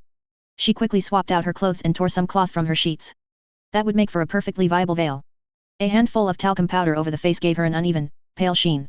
Far from an ideal disguise, but enough to sell her as a reitzer at first glance and would help to mask her scent. With her outfit secure, Evelyn slipped her knife up her sleeve and dragged her mattress below the spot where the vent above lay. Every second counted. The vent was dusty, and the air tasted of mold, but Evelyn braved through without batting an eye. She was no stranger to confined, stale places. Little by little, she crept through the route she'd plotted. Her movements were silent and precise against the rusted metal. What few creaks that did resonate dissipated as quickly as they began. She balanced her weight with her speed and reached the end within minutes. The hallway's ceiling panel dipped up and down, with nothing else to herald her arrival. She drew her veil and thrust it over the bridge of her powdered nose. Just like that, Evelyn looked no different than any other sister. Inquisitors and friars marched this way and that, but few paid her mind. Evelyn continued her advance, pacing her steps to be neither urgent nor distinct. Her hands remained clasped, and she bowed her head as she wandered for the exit. Then Father Abraham rounded the bend with Brother Aaron in tow. Their probing eyes drifted towards hers, and Abraham tilted his head curiously as they lingered a beat too long. No time to think. Evelyn dipped around the corner before she could be made, then picked another at random.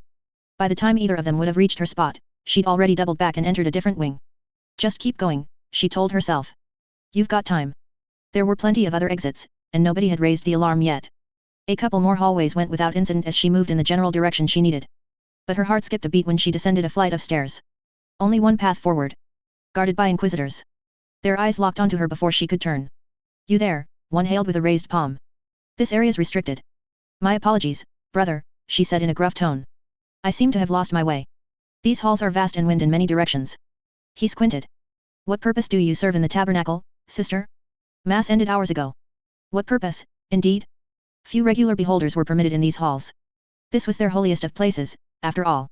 The seat of power for Abraham and his friars. Why would she be allowed here? I have been sent to prepare another meal for the Blessed Mother, Evelyn decided. Another. She did not enjoy the last. She dipped her head another inch out of view. If you would be so kind as to show me the way. The other inquisitor scoffed. I told you we were short-staffed down here. Lord only knows how communion would be reached without us. The first one chuckled. If this is your assignment, then you have reached the right place, sister. Praise be the Lord for his guidance. Thank God. Praise be. The two ducked out of the way. Evelyn entered the next room and immediately regretted it. A fetid stench wafted through her veil, stinging her eyes and churning her stomach. Somewhere between rotten and acidic, with the sour tang to follow.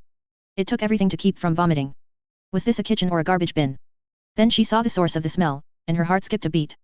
A giant vat stood in the middle of the room, with a group of sisters pouring a yellow-white liquid from jugs inside. The milk they collected for Holy Communion, no doubt. But it was the additive they put in that made her blood boil. Brains. Grey, infected, Reitzer brains. Carved-out heads lined the shelves of the kitchen. Some of the sisters ground the grey matter into a smooth paste while another spun a ladle about that was practically the size of her arms. When the paste became thin enough, the sisters dripped the liquefied brains into the finished concoction. Every beholder depended on their Holy Communion to retain their res, and they did so under the belief that it was through the power of pure faith that they remained so strong. But there was no magic here. Glial cells were a staple of any Reitzer's diet, and these sisters only laundered the taste so that it could not be sensed by any who'd consume it. Evelyn wanted to scream. For all his hypocrisies, this secret would have to be Abraham's worst. Now that she'd glimpsed behind the curtain, there was no going back. The beholders were as cannibalistic as everyone else. The sisters turned her way, but before anyone could question Evelyn's presence, she grabbed a bin filled with refuse and went for the back door. Sunlight fell on her anew, and she tossed the bin into a nearby dumpster to maintain her cover. Murmurs dribbled out from the kitchen soon after, but they were reacting too slowly. She hopped the nearest wall and broke into a sprint before anyone could pay her mind. A shout soon followed, but it was too late to stop her. Evelyn was already free. She managed to travel blocks before Elysium's alarms began to echo. Her chest thumped as she ran down the street, but fatigue was the last thing on her mind. Holy Communion was supposed to be the pillar of the beholder's existence. The sole reason that she'd been lured into giving them a chance. Countless Reitzers had joined their ranks based on the belief that they were finally rid of the Hallowing's curse. On the hope that they could live a life built on piety alone. Their communion was supposed to reinforce the power of their shared faith. Evelyn gripped her knife closely, the tears in her eyes. All lies. It was all based on fucking lies. She reached the lodge before long. The sandstone walls rose in front, and the hedges were trimmed and clear. No guards were in sight, but a pair of inquisitors loitered near the entrance, and they looked ready to screen anyone who drew near. Evelyn fingered the picks she'd smuggled. I'm so close. If she could just get by these guys, she could work up to their suite and pilfer the bookcases for all they were worth. This city thrived on the quid pro quo. Someone would give her a car if she paid them well enough. Then she'd be free of this hellhole once and for all. A voice hailed from behind. Blessed Mother. She swallowed the lump in her throat, and her eyes widened. Chantal grinned. Yes, that is you, isn't it? I can smell it on you. She closed in. What are you doing out here? Chantal first smiled with a mix of interest and concern, but then she spotted the pics and her smile dissolved. Her eyes went to the inquisitors next before falling back to her. A distant alarm continued to blare. And Evelyn just stood there. No excuses at hand. No lying to be done. She'd been caught red-handed. Then Chantal's confused visage hardened, and she grabbed her hand. Follow me. Evelyn nearly tumbled from the sudden yank, but she went along in silence. The inquisitors grew distant as Chantal pulled her around the corner. Are you all right, Sister Chantal? Evelyn asked, unsure of what else to say. Quiet, she whispered, her head whipping back and forth as she looked feverishly over her shoulders. You're lucky I found you and not them. She gulped. Wherever this was coming from, Evelyn would take the win. Once they reached an alley, Chantal broke free and pulled a radio from within her cloak. I've got her. Another message came back, but it was too quick and gargled to make out. Understood, she said. We'll be there soon. You were never baptized, Evelyn realized. Were you? Chantal beamed, falling back into feigned fervor. But of course I was, blessed mother. How else would I be able to serve you and the Lord? It truly has been a blessing to remain by your side. Praise be. She laughed. Well, shit. Aren't you just full of surprises, Chantal? We have to move quickly, Evelyn. They've practically emptied Elysium searching for you. Got a car? She shook her head. No. Something better. Trust me. Got it. She gripped her knife tight, just to be safe. They weaved through the streets, northwest along the rim between Tartarus and Asphodel. Trucks filled with inquisitors rolled by, but the pair were too quick for them to get a lock. It took some time, but before Evelyn knew it, they were within a stone's throw of the bank. A lone hunter stood watch along a nearby cellar entrance, his face hidden beneath a mask shaped like a skull with flowers and vines decorated along the sides. He nodded as Chantal approached and opened the door. The two moved inside, down a flight of stairs, and into a dusty basement beneath. Yet again, Evelyn's eyes nearly fell from their sockets the moment the door shut behind her. Out from the shadows of this dimmed cellar, another epiphany hobbled into view. Her black-gloved fingers were wrapped around a cane for support, but a pair of piercing, lilac irises stared into Evelyn's own. This should not have been possible. Not after the sheer weight that had been thrown against her. Evelyn could not help but gasp. How are you still alive? Leah tilted her head in silence. B2, Chapter 33, What Makes Life Worth Living, 1. There is no one greater in this world than yourself. No matter who you are. No matter how low you are. Own it. Live it. Ignore the whims of the world, for they mean nothing compared to your own survival. Hades, some philosophical shit. 4 years after. Her fist broke through the surface. Leah coughed up bloody bile mixed with dust, sunlight washing over her now that she'd escaped that hole. This was it. I won? Oh, if her lungs weren't punctured right now, how she would be cackling like a madwoman. The Lord had sent his best. He'd buried her under an entire fucking mountain. But she'd escaped death because, at the last sliver of a second before the landslide struck, Leah dived into a nearby barrel and curled into a ball, letting her body get shattered upon impact while her brain stood a chance to survive unscathed. It hadn't been easy to get this far either. She'd been pinned hard between the rocks and broken wood. One of her arms had to be chewed off just to give her the leeway to wriggle free, and both legs were severed in the process of scrambling forth. Her surviving fingers were now bent and broken where she'd clawed through the loose dirt and stone, and her vision blurred after so much time and blood loss. But she'd done it. Leah had survived. No help, no nothing. She'd defied the odds all by herself, yet again. Not even the Lord could defeat her. Her torso slipped an inch. Leah instinctively gripped for something solid, but the fall was too quick. The ground quaked anew, her position unstable. A pop resounded out as a rock pinched her neck, and Leah watched without control as her last surviving palm went limp.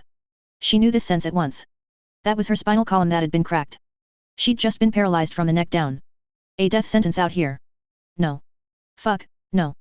Leah was at the exit. She'd made it. The odds had been impossible, but she'd survived. She did everything right. How could this happen to her? Her limp wrist dangled in front without answer. Asterisk asterisk asterisk. Hours passed. Vision getting blurry. Too much blood loss. Not enough oxygen. Couldn't see straight. Hollowing. Not beholder trick. This time, for real. Res draining out, little by little. Thoughts too hard to track. Hand still in front. Still empty. Still too weak to save self. She wanted to cry. She was dying. Right here. Right now. There was no one to save her. No one to help. She was all alone. All alone. All. A shadow passed in front. Took hand. Pulled. Moonlight now. Still hard to see. She blinked. Figure formed in front. Red eyes behind ballistic helmet. Well, shit, he said. Not looking so good, boss. She blinked. Not able to do else. Come on, let's get you home. Eyes blurry. Tears forming. She knew ballistic helmet. Dwayne laughed. What? Thought I wouldn't come for you after Abraham won, hey. He threw her decapitated torso over shoulder. You got me. Maybe all this time's given me a soft spot for you, Leah. He marched. Tears flowed free. She was no longer alone. Asterisk asterisk asterisk. Stein wiped the viscera from his hands, his chest caked twice as hard. 20 hours of surgery. That's got to be a record. His red eyes stared into her own. How are you feeling, Leah? Eyes clearing, she wheezed, glancing from side to side. Can't feel else. Can you tell me where you are right now? She couldn't. The ceiling was made of concrete, and boxes lined the walls, though and 4 dripped from a bag from one side, stained with black liquid. A fluorescent bulb flickered above. When did she get down here? Leah thought back long and hard, but could only remember Stein leaning above as he fiddled inside her abdomen. Nothing before that, other than vague images and places, slowly coming back together. Wait, if Stein's here, then that means...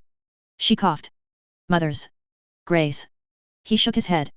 I'm sorry, Leah, but that is not true. As I told you before, we had to evacuate when the Inquisitors came. You're now in the basement of the most secure building in Pandemonium, the central bank. Her pupils quaked. The memories were coming back, but they were so fucking jumbled. Just how long had she been down here, and how messed up was she? Better yet, how did this even happen? She studied her body and remembered. Her shattered frame barely qualified as human anymore. She'd lost an arm, half of one leg, and another altogether. The skin of her chest spread apart, with the internal organs exposed for all to see. Even her skull had been cracked, with tubes running through them before disappearing into machinery behind. Can't move, Leah said. Stein nodded. Yes, Leah, that is the paralytic I introduced to maintain the surgery. It will wear off as blood re-enters your circulatory system.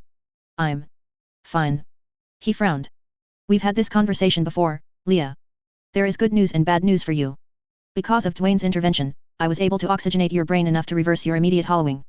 It will take some time for the neural pathways to reconnect though, so you'll have difficulty pairing short-term thoughts with long-term memories. But you won't have a full lapse anytime soon. However, the greater struggle is still to come. Your digestive system is, for lack of a better word, non-existent right now. Everything, from the esophagus to the lower intestines, was damaged beyond repair when you sustained your injuries. Until I can successfully implant donor organs and they've healed properly, your body cannot produce the nutrients your brain needs to sustain a stable reservoir. Any brain cells you lose during this time will be gone forever, along with the memories they held, and there is nothing I can do. She wanted to scream. A slowed but steady re-hollowing, all while she lay powerlessly in this bed. The fact that she couldn't remember having this conversation before proved it was already happening. Fortunately, hollowing is a process with both physical as well as psychological components, Stein continued. It occurs fastest when patients lose all hope.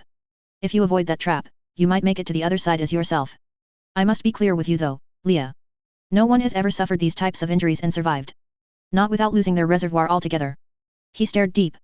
But there's still a chance. If anyone could beat those odds, it is you, Leah.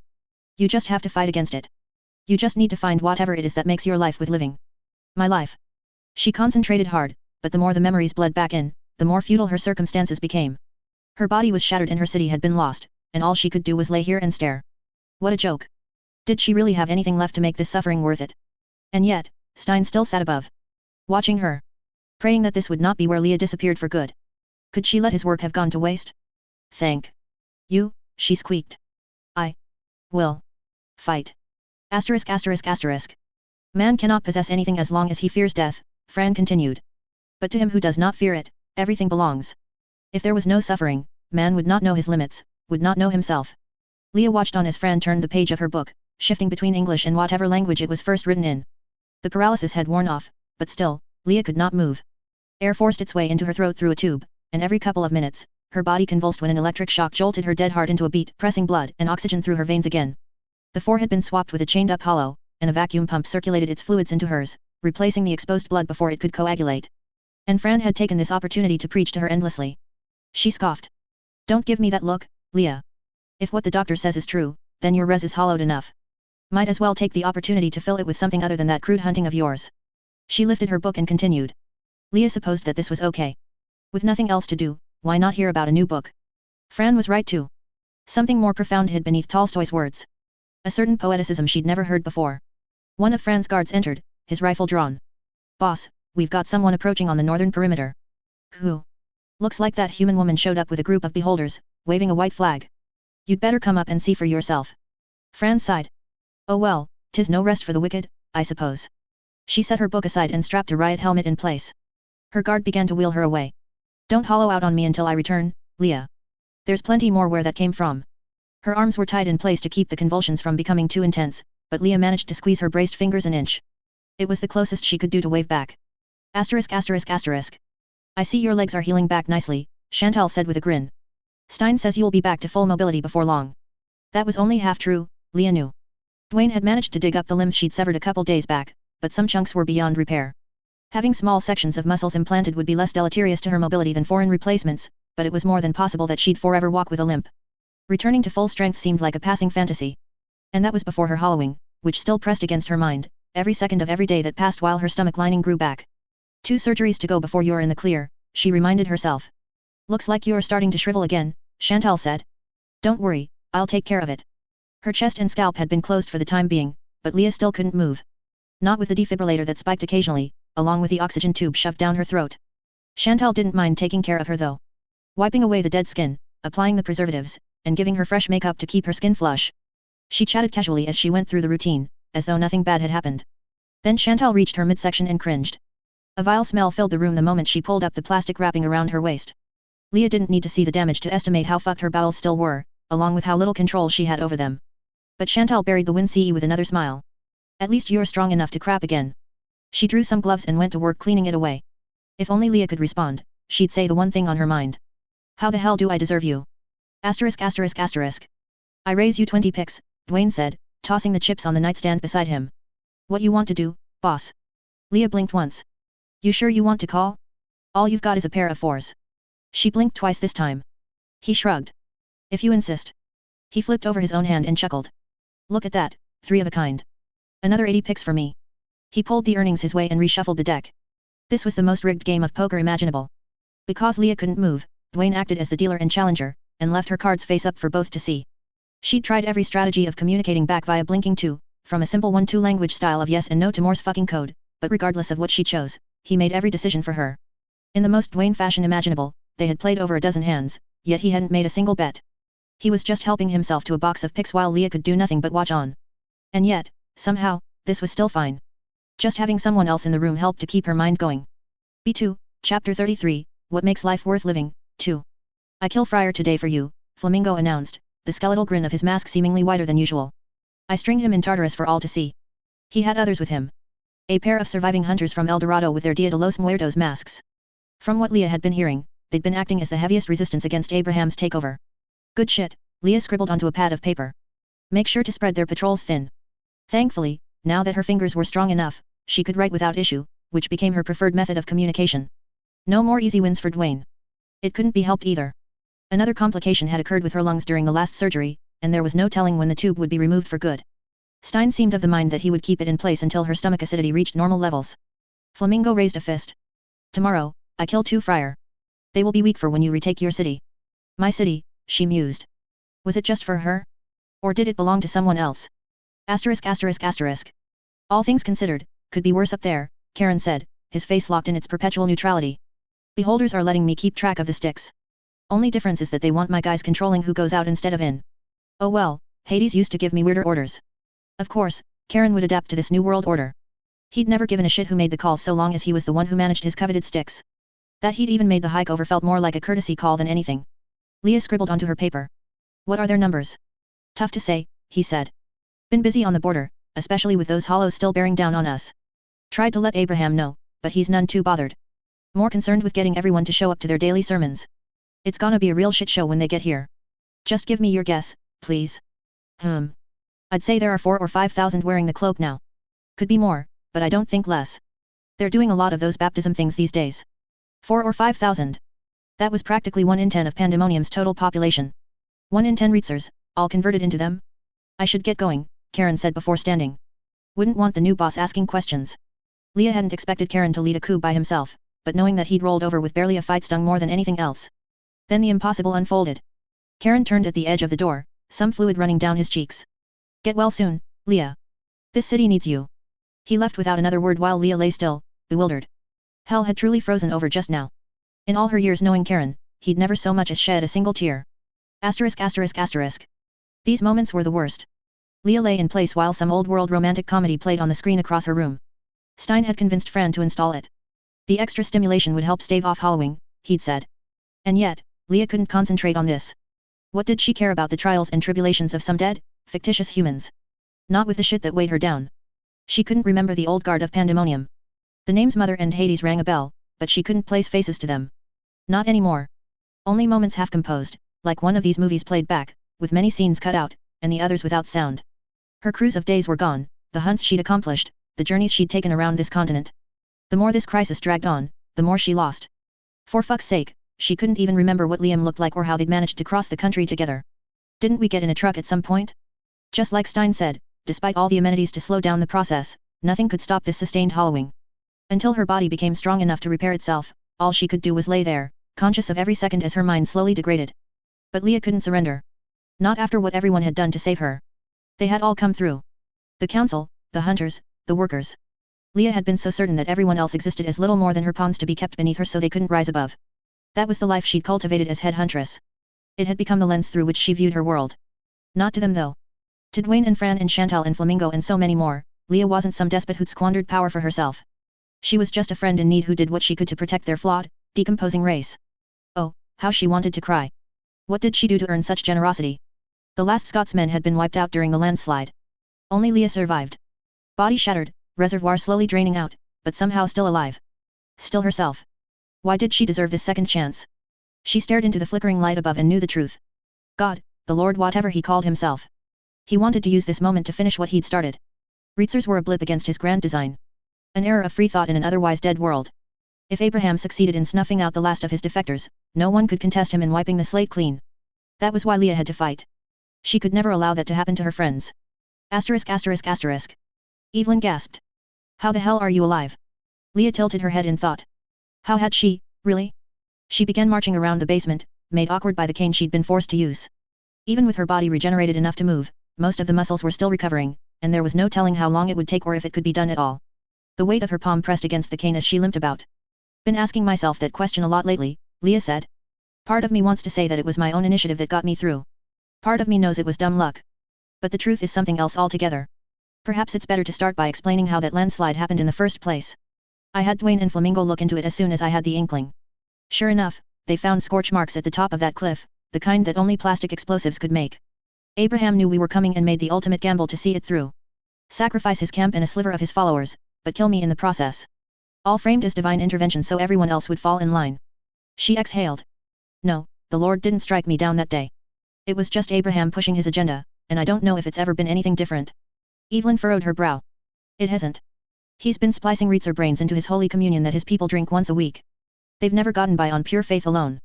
Leah raised an eyebrow. She shouldn't have been surprised. Even those hollows migrating to pandemonium were all summoned by his beholder friends, wandering the wilderness and slaughtering animals in key places so the blood would lure them near. Yet, now that the pieces were falling together, the world got a little colder and darker for it. Could the Lord's power have been this illusory the whole time? Regardless, Leah continued. I was as good as hollowed the moment the rocks pinned me down. But there was always something that kept me through. She reached into her sheepskin jacket and pulled out her bellflower. Even in the dim light of the basement, she could make out its vibrant colors against the plastic sheen that kept it immortalized. Do you know what this is? A flower? Evelyn asked. More than that. Back in early pandemonium, I once grabbed one of these to keep as a memory of my own. A form of mental proof of my unique existence. The years came and went, and the Halloween did the shit it always does, and then one day, that memory was gone for good. Just like that, a token of my identity had disappeared, one almost as profound as this scarf. This was the last time my reservoir had been driven to the brink, back when Liam and I first made the journey to Cheyenne. And do you know what he did in that moment? When I was at my weakest and thought I'd hollow out for good. He gave me another bellflower and promised that we'd make more memories. Better ones.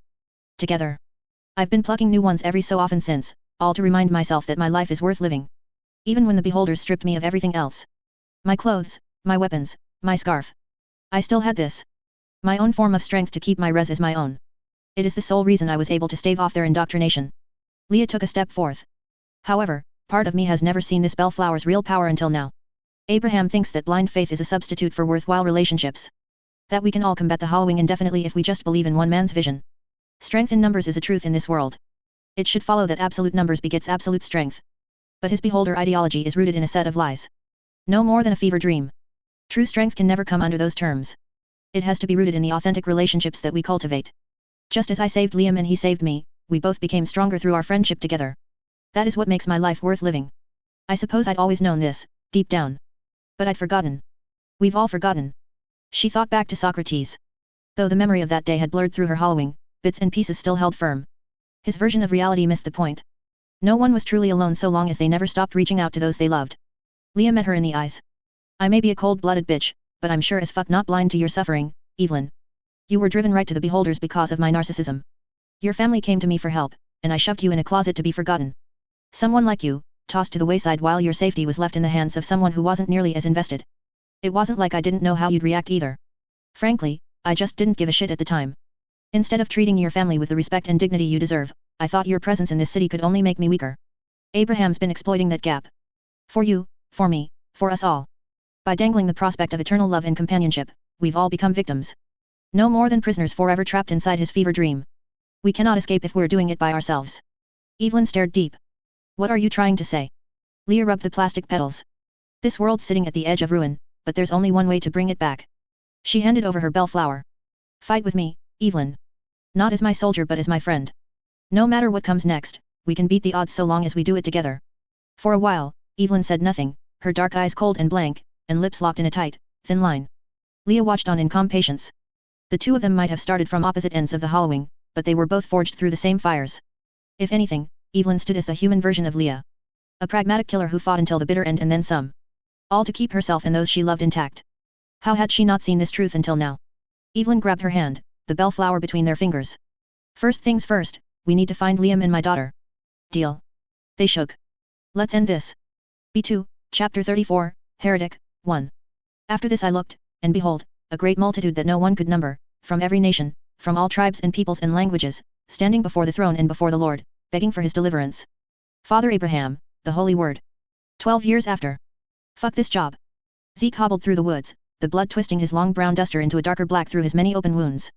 Though he'd managed to hunt his share of this enclave to keep his res intact, for every one that dropped, another two were there to replace. How the fuck were there so many of them still out here? He took stock of his gear. Only a handful of .357s for his revolver and half a mag left in the AK. At least his bastard sword still held strong. Ichor dripped from its edge, reminding him just how many hollows he'd killed to reach this point. Zeke grew maced. How had he let himself get trapped this way? This was supposed to be an easy job. Find a suitable location to build an outpost as close to the Black Zone as possible. Go all the way beyond the Mississippi River if necessary. With the conventional armies of humanity defeated, they had nothing more to fear. And yet, here he was, a hunter on the run. The water splashed nearby.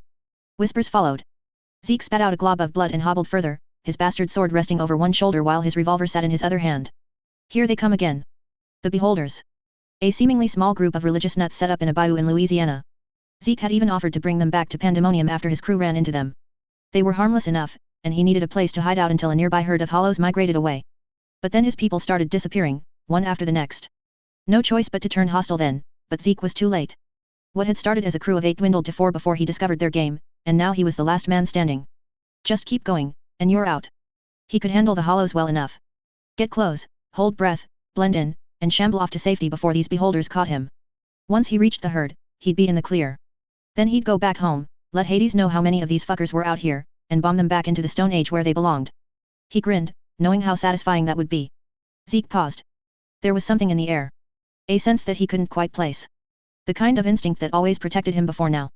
With a roar, Zeke spun around and thrust his sword. It cleaved through the throne net just in time. He rushed through the torn fibers before they could envelop him. Only for another to launch from the other side. Before he could swing again, the mesh wrapped around, stones weighing it together. Zeke squirmed, but his limbs gained no traction. The Beholders rushed forth, their widened, frenzied eyes bearing into his own. Zeke scrambled for his revolver, but his arms were now trapped in this tangle of hemp. His enemies pressed their advantage and dove in. Even tied up and wounded, Zeke did not allow himself to go down easy. Like a cornered bull, he bounded back and forth, using his sheer size to cripple whoever drew too close. More than one Beholder grunted as bones got crushed. But it was futile in the end. There were too many of them, and they soon had him forced into the ground. Heavens, what a fuss, that familiar voice crept in. Zeke coughed. That you out there, Abraham? Quit being a bitch and step into the open. He complied with the task. Such vile language. We invite you into our home, we give you food and shelter, and we even offer the word of the Lord to help you understand our faith. And yet, you still spit at us for all we've offered. You hollowed half my crew and killed the rest, you fucking asshole. I will concede that I overestimated their spirits. There is a balance to be made when performing a baptism. Those who are strong become reborn, while those too weak wither under the weight of their many sins. It was not I who failed them. The Lord simply did not select them for a higher purpose. You're insane. Abraham smirked. Tell me, Zeke. How do you see your own soul faring under the eyes of God? Will you be strong enough to see his light, or will you succumb to sin too? He grit his teeth. Neither. I'll never submit to your bullshit. Oh, but you will, one way or the other. He raised his nose to stare into the sun, the light reflecting off his vigorous, lilac eyes. No one is above the power of the Lord, my son. You will soon see. Abraham took another step forth. You will experience the power of divinity for yourself. Asterisk asterisk asterisk. What an insurmountable force. Brother Ezekiel watched the ocean of sinners below, unsure on how to proceed. So many had come to block the path forth. Hundreds of thousands, perhaps even millions. All marching around the ruins of Los Angeles as though this were their home. The unholy city sat at its center. Revelations had truly come. Don't see a way through there, mate, Liam said. Might be that we take this slow, haul up somewhere safe, and find a way for you to sneak in there when the coast is clear. His daughter moaned in agreement. It is safe, Ezekiel said. Liam squinted at the spot where his congregation was supposed to be, now buried under the earth from what appeared to be a landslide. You sure about that? He wasn't. The Lord guided us this far, Liam. Now is not the time to doubt his blessings. The Father set several rendezvous points in case anything happened to our camp, and they will come when the time is right. Of this, I am certain. Are you absolutely, 100% sure that you can guarantee my daughter's safety in their hands? Can you truly make that claim? Don't forget why we've come this far. He sighed. I was broken, beaten, and tormented by sin before God brought me to my brothers and sisters. Though we can be crude and fearful against those who do not understand us, they would do nothing to put you or the Chas or Leah in harm's way. He considered the words carefully. The Lord wants your family reunited, and I will do whatever it takes to make that happen. No matter who gets in our way. Liam patted his shoulder, looking into his eyes. Then I'll trust you on this, brother. Ezekiel smiled in spite of his discipline. Hearing Liam call him his brother so naturally sent a more potent rush than he could ever know. That title was a mere formality in their camp. A reminder that all beholders were brothers and sisters under God. Meanwhile, Liam was a heretical atheist, yet he chose to adopt the same mantle. It warmed his heart. The two made their way to the meeting site. From their position in the hills overlooking the valley, they could plot a secure course without drawing the ire of the sinner's main horde. Those lost souls preferred to cling to lower terrain, as if to be as close to the devil's domain as possible. Buildings were few and far between. Though these structures must have once been sprawling manors during their peak, God's power had eroded them into hollow shells over the years. The windows had all shattered after so much time, and vines choked the walls wherever they could form. Even the marble fountains and swimming pools became transformed into verdant sheets. Algae clung to the surface, and flowers bloomed on top. From what Ezekiel understood, these hills had once been home to the most wealthy and decadent of mankind. No doubt they considered themselves greater than the Lord to erect such palaces in their name, and must have bathed in the luxury they gained through it. How insignificant their castles had become. What happened to their owners now? Sinners shambled down the street ahead, and Ezekiel had his answer. Their empty, soulless eyes sensed plenty but beheld nothing, and their teeth clattered without thought. When they did notice the three drawing near, they raised their hands mindlessly with a hiss. Brother Ezekiel reached for his bow staff and sighed, remembering it had been lost many weeks before. The crowbar he'd uncovered would have to do instead. He gave it a spin and moved for their enemies. The sinners did not survive long. After so much time to recover, Ezekiel's body was perhaps more powerful than it had ever been, and could bash through their skulls with ease. Liam kept his distance, rocking Leah about while the path was cleared. Not too bad, he said. Looks like you're back to your A-game. That is one way to describe it, I suppose. In truth, Ezekiel could not escape the lingering sense of shame. After years without consuming flesh, he had grown accustomed to ignoring the hunger before it dominated his actions, but now that he had forced himself to defy the beholder creed to fulfill this mission, he could no longer contain this desire. Sin flourished in the depths of his heart as a result, and he craved more with each meal. His skin had also rotted out after so much time away from home. Without the preservatives to keep his flesh smooth and clear, it had dried out in most places, leaving fissures that cracked and oozed. Ezekiel dared not stare too deeply at his reflection. He suspected that his appearance was little different than any sinner. It will all be worth it in the end, Ezekiel reminded himself. So long as he pushed through this final hurdle, all the sin he'd committed would have been in service to the Lord. Oh, how badly he wanted to find an open field to repent in peace and embrace the taste of Holy Communion with his family once more. They reached the base of the hills. Though sinners roamed in the distance, the Lord blessed their path, for not another one troubled them on this final stretch. Ezekiel's chest tightened. 2 sets of stairs rose from the cracked street, with a trio of worn, acacia doors fused shut through decay. The white plaster walls might have broken after years of neglect, and many of the red tiles on the roof had long since fallen off, but a pair of belfries stood tall on either side before being capped by domes made of gold. A cross still remained on one of these domes, projecting the Lord's power outward, even as the rest of the world continued to erode to dust. Ezekiel almost couldn't believe this miracle. After so many months of fighting through the wastelands of a dead world, they were here. They were home. B2, Chapter 34, Heretic, 2. As the group closed in, a shadow passed by a window. Hold up, it hailed, the edge of a crossbow tipping into view. Who are you, and what business do you have with this place? Ezekiel bowed. I am Brother Ezekiel, and I have returned with the Chosen One. What did he just say? Another voice hissed. A third gasped. Can it be? Let them in. In a flash, a door creaked open, and a group of his brothers rushed out, their black cloaks flowing in the wind. Though not ones whom Ezekiel recognized. He interposed himself between them and Liam. You are not from my congregation, Ezekiel said, crowbar in hand. Who are you? The lead man bent low. Forgive us, brother. We were all only baptized recently, and would not recognize you on sight. All of you were made inquisitors? Under whose orders? He blinked. Brother Aaron, of course. The friars guide the inquisitors, so we report to him. Ezekiel grunted, but held his tongue. It would not do to show unease in front of his new brothers, even if such a decision was one he would have never allowed. Go find Brother Aaron if you must then, and tell him of my arrival. He looked over his shoulder. We will wait here until he and Father Abraham come for us. The Inquisitor nodded. Understood, brother. The group went inside, and Ezekiel found himself even less at ease. Though some of these brothers bore repeater crossbows, many were armed with rifles and machine guns. One even used a radio to call back into pandemonium as if there was nothing amiss with this employing such an unholy device. These matters are not your own. At least they had put some effort into preserving this holy site. The pews were freshly varnished and organized, and the floor had been cleared of dust and debris. Candles burned throughout, filling the church with an aroma that was sweet on the tongue. The stained windows held firm, radiating God's love through the brilliant light that passed through.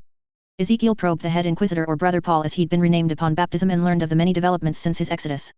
As it turned out, the head huntress rallied a force of heretics and attacked their congregation directly, just as Ezekiel feared she might.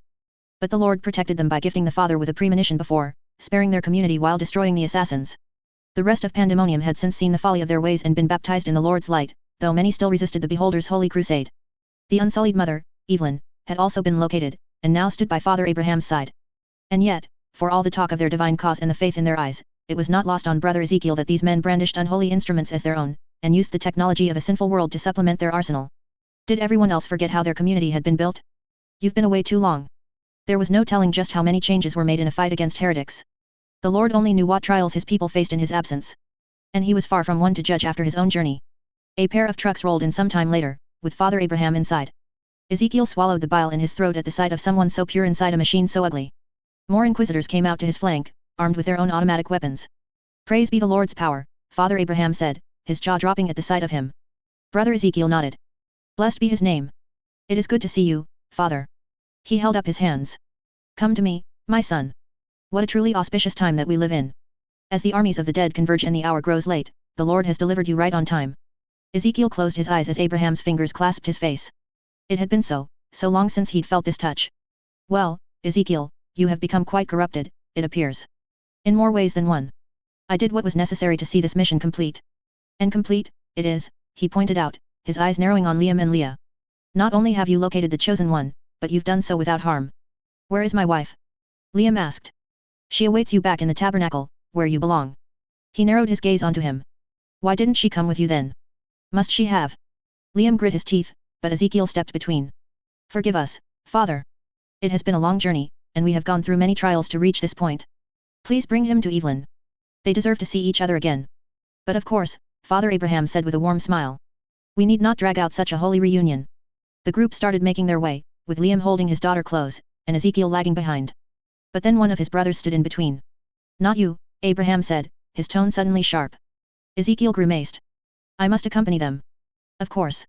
But first, there is much that we must discuss. Now. He looked around. Here. Is there a location more sacred nearby? What's going on? Liam asked as his brothers nudged him onward. It's okay, Ezekiel assured him. I won't be far behind. The two met eyes as Liam got shepherded into the truck. Ezekiel did his best to project assurance. If not for Liam's sake, then his own. He did not break his gaze until the truck had rolled away.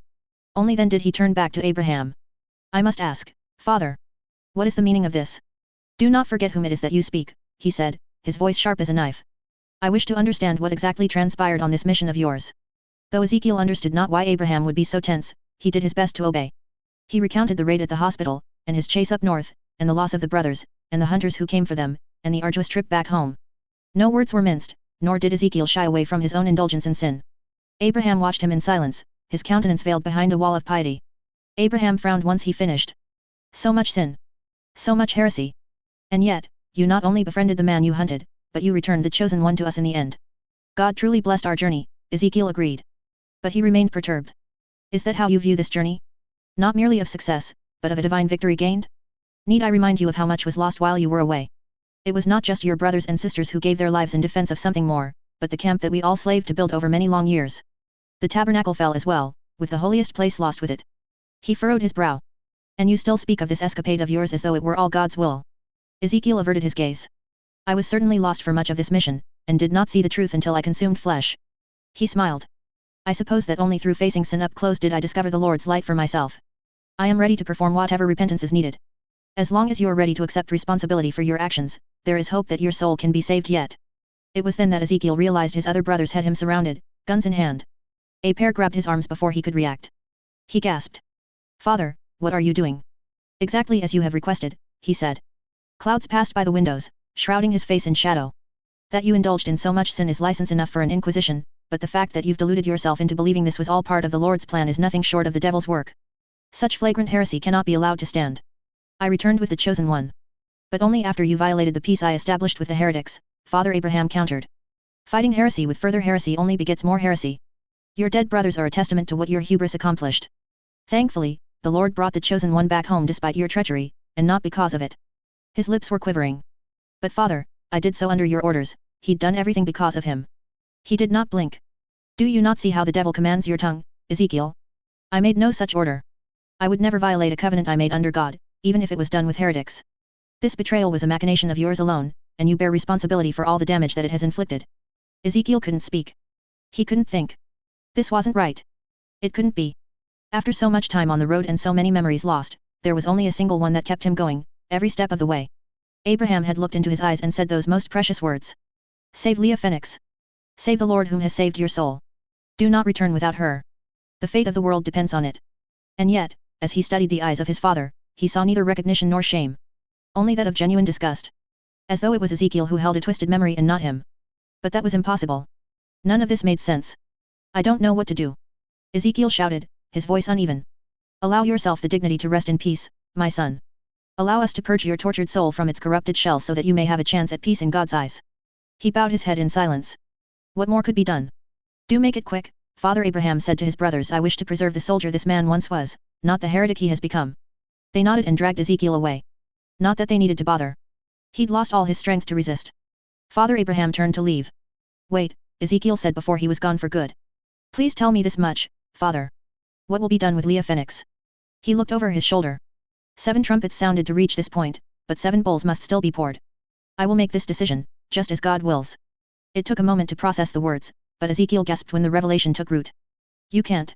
He lunged forth, only to be forced to his knees. Abraham shook his head. Such a shame that you will not be there to behold his glory, Ezekiel. Such a shame, indeed. He walked off without another word. The inquisitors muttered amongst themselves as they pulled him outside, but Ezekiel did not listen. He instead focused on the image of Abraham in his mind, repeating false words without the slightest hint of awareness. How could that be possible? Since that first moment when brother Ezekiel was baptized in the name of the Lord, many aspects became self-evident. God existed, he had chosen them all to behold his greatness, and Abraham would lead the way. Every family had their father, and theirs was no exception. This position did not occur lightly. Only through Abraham's unquestionable faith and inhuman resistance to sin could he guide them all through these difficult times. Not once had anyone questioned this dynamic. Until now. Ezekiel had been ordered to capture Leah Fenix. He and his brothers entered this mission knowing the burdens imposed and the cost of failure, and they had done everything in their power to see it to its end. He witnessed their deaths, inflicted barbarism on their enemies, and blackened his very soul to see it finished. These memories could not have been the work of Satan. They were all that compelled Ezekiel onward. So there could only be one other conclusion to make. It was Abraham's recollection in error. Not his. No alternatives could be made. Father Abraham was as vulnerable to sin as anyone else. As alien as such a thought became, there was no denying the truth now that he could see it. 1,000 moments blossomed again in his mind. All the moments where Abraham assured him of some ill-begotten memories. Of unfulfilled prophecies in the holy word that required revision. Could it be that these instances should have been reversed? Did God speak through Abraham as he claimed? Or had this always been the work of someone else? Ezekiel caught his reflection in a stained glass mosaic of Jesus Christ on his way out the door. Just as this chosen one was crowned in a wreath of thorns, so too could he see the tattoo around his shriveled scalp. All while his brothers marched him off to his death. The vision could not have been more revealing. The Romans chose to use this device to humiliate and degrade the name of the Lord. They considered the kingdom they'd built to be above his power. But the true meaning had always been more nuanced. There could be no knowledge without experience. No enlightenment devoid of suffering. Jesus Christ became a chosen one through bearing this pain. He tasted death for himself so that he could understand the death of all men. Only through his sacrifice had humanity been saved. Ezekiel was no Messiah, but he could not ignore God's lessons when he put them so plainly in front of his eyes. The inquisitors tied Ezekiel's arms behind his back and formed a firing squad. The fools. This knot was amateurish and would be easy to escape. Any final words, Brother Ezekiel? Brother Paul asked, his reddened eyes awash with a falsified faith. He spoke a quick prayer to the Lord for his fortune. With a crunch of the bones in his thumbs, Ezekiel slipped out of his restraints. The inquisitors loaded their unholy weapons, not realizing their prisoner had broken free. Ezekiel closed his eyes, feeling the gentle touch of the sun and a slow breeze on his skin. Abraham had deluded himself. Perhaps that had always been so. Though he claimed to follow the Lord's word, what he planned to force onto Leah Fenix could not be allowed to stand. To defile her perfect form in this way was nothing short of heresy. Worse yet, Ezekiel had sworn in the name of the Lord that he would keep her safe. Such a covenant was not one to be taken lightly, and he had done so with all his heart and soul. Not even the father could get in the way of that promise. The inquisitors took aim.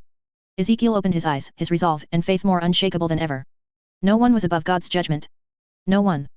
B2, chapter 35, Revelations, 1. It is strange to see just how close Ava had gotten with her research.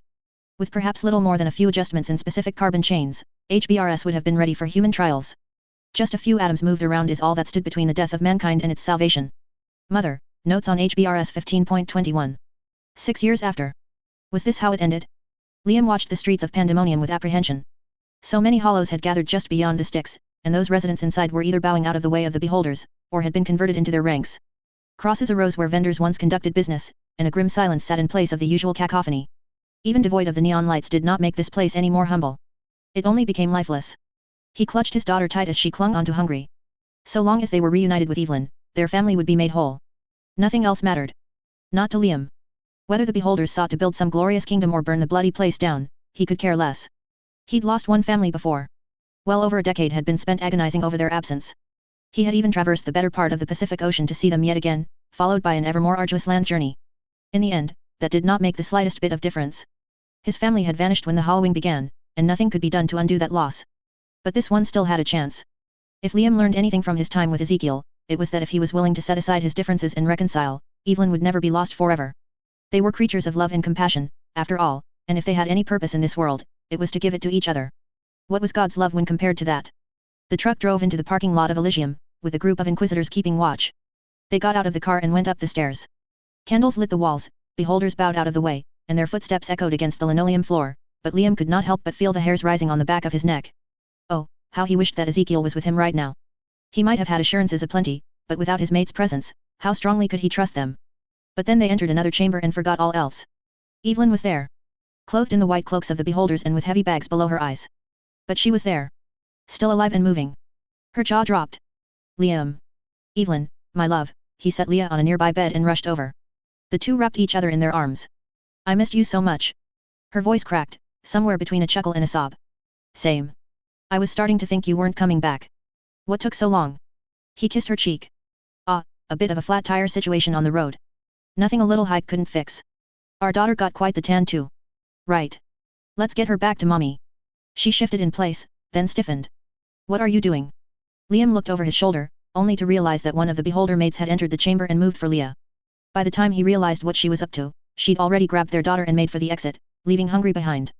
Leah cried out as the two scrambled to their feet, but the door shut with a slam before they drew close. Oi! Liam shouted. Hand her back, right this instance. He inched back and forth, trying to see beyond the small, plastic visor indented in the door's body. Evelyn pounded the wall beside. Damn it. This wasn't what you promised. He froze. What do you mean, what they promised? She kept pounding. I know you're out there, Abraham. You give us back our daughter, or I swear to God, the next time I get out of here, I'm purging you on the spot. Even if I do it with my bare hands. Another stepped in front of the plastic visor. This was the man whom Ezekiel bowed down to, and looked different than the rest of the beholders, with a priest's collar above a black dress shirt and trousers. He smiled wide, his violet eyes bold and bright. Evelyn shoved Liam aside. You promised, Abraham. You looked me in the eyes and said that all I had to do was behave, and you'd let me see her. And you have, he said, his grin unwavering. Bring her back. But there is so much work to be done. Liam pressed back. Listen, mate. I don't know who you think you are, but we have a right to see our daughter. His eyes flicked his way. Blessed Father, I understand that this must be difficult to understand for an atheist like you, but we all have our roles to play now that the end has come. Yet? Well, from what your friend assured me, you lot cared for our well-being above all else. I won't be well until my daughter is back in my arms, so you'd better do the right thing or else Ezekiel will put a stop to this. He squinted. In fact, I'd like to speak with him and let him know how difficult you are being to God's chosen family. Abraham merely watched back. Brother Ezekiel has been struck down by God's wrath. Liam recoiled a foot. He what? They'd just been together less than 20 minutes ago. Ezekiel did not speak on behalf of the Lord. He is the source of the evils that befell your departure, and whatever words he said to you were no doubt poisoned by Satan. He saved my life. Did he now? Or perhaps the devil has obscured your vision as well, blessed Father. Do not forget that evil led you both astray before. Even when we came to your bunker with open arms, you brought harm to many in my congregation.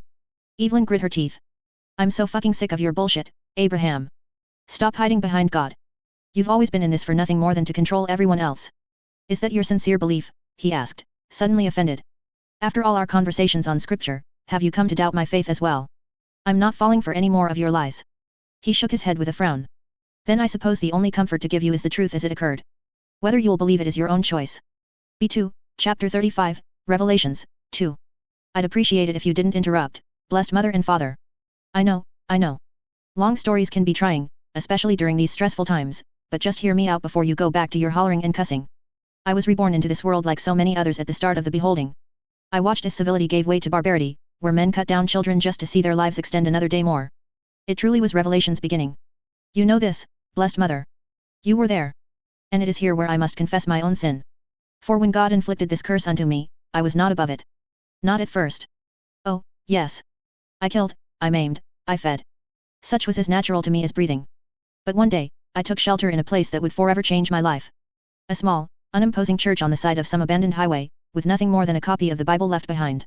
I could hardly string together a few words at the time, let alone understand even a fraction of the Lord's wisdom, but somehow, some way, I found myself reading ever deeper into these sacred texts. It became so much that I'd realized many days had come and gone, yet I hadn't had a bite to eat. Ain't that something special?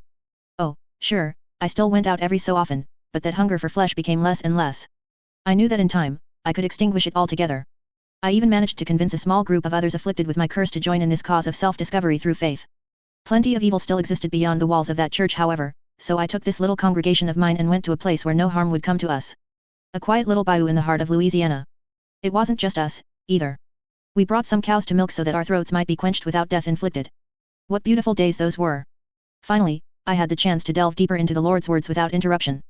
I became smarter. Wiser, even.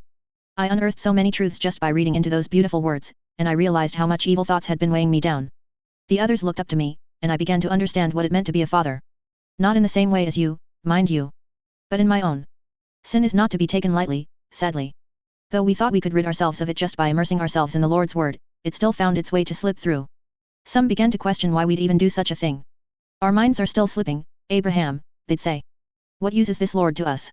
And with these doubts, more sin came. It wasn't long before we were at risk of collapse altogether. That was when a second miracle came to us.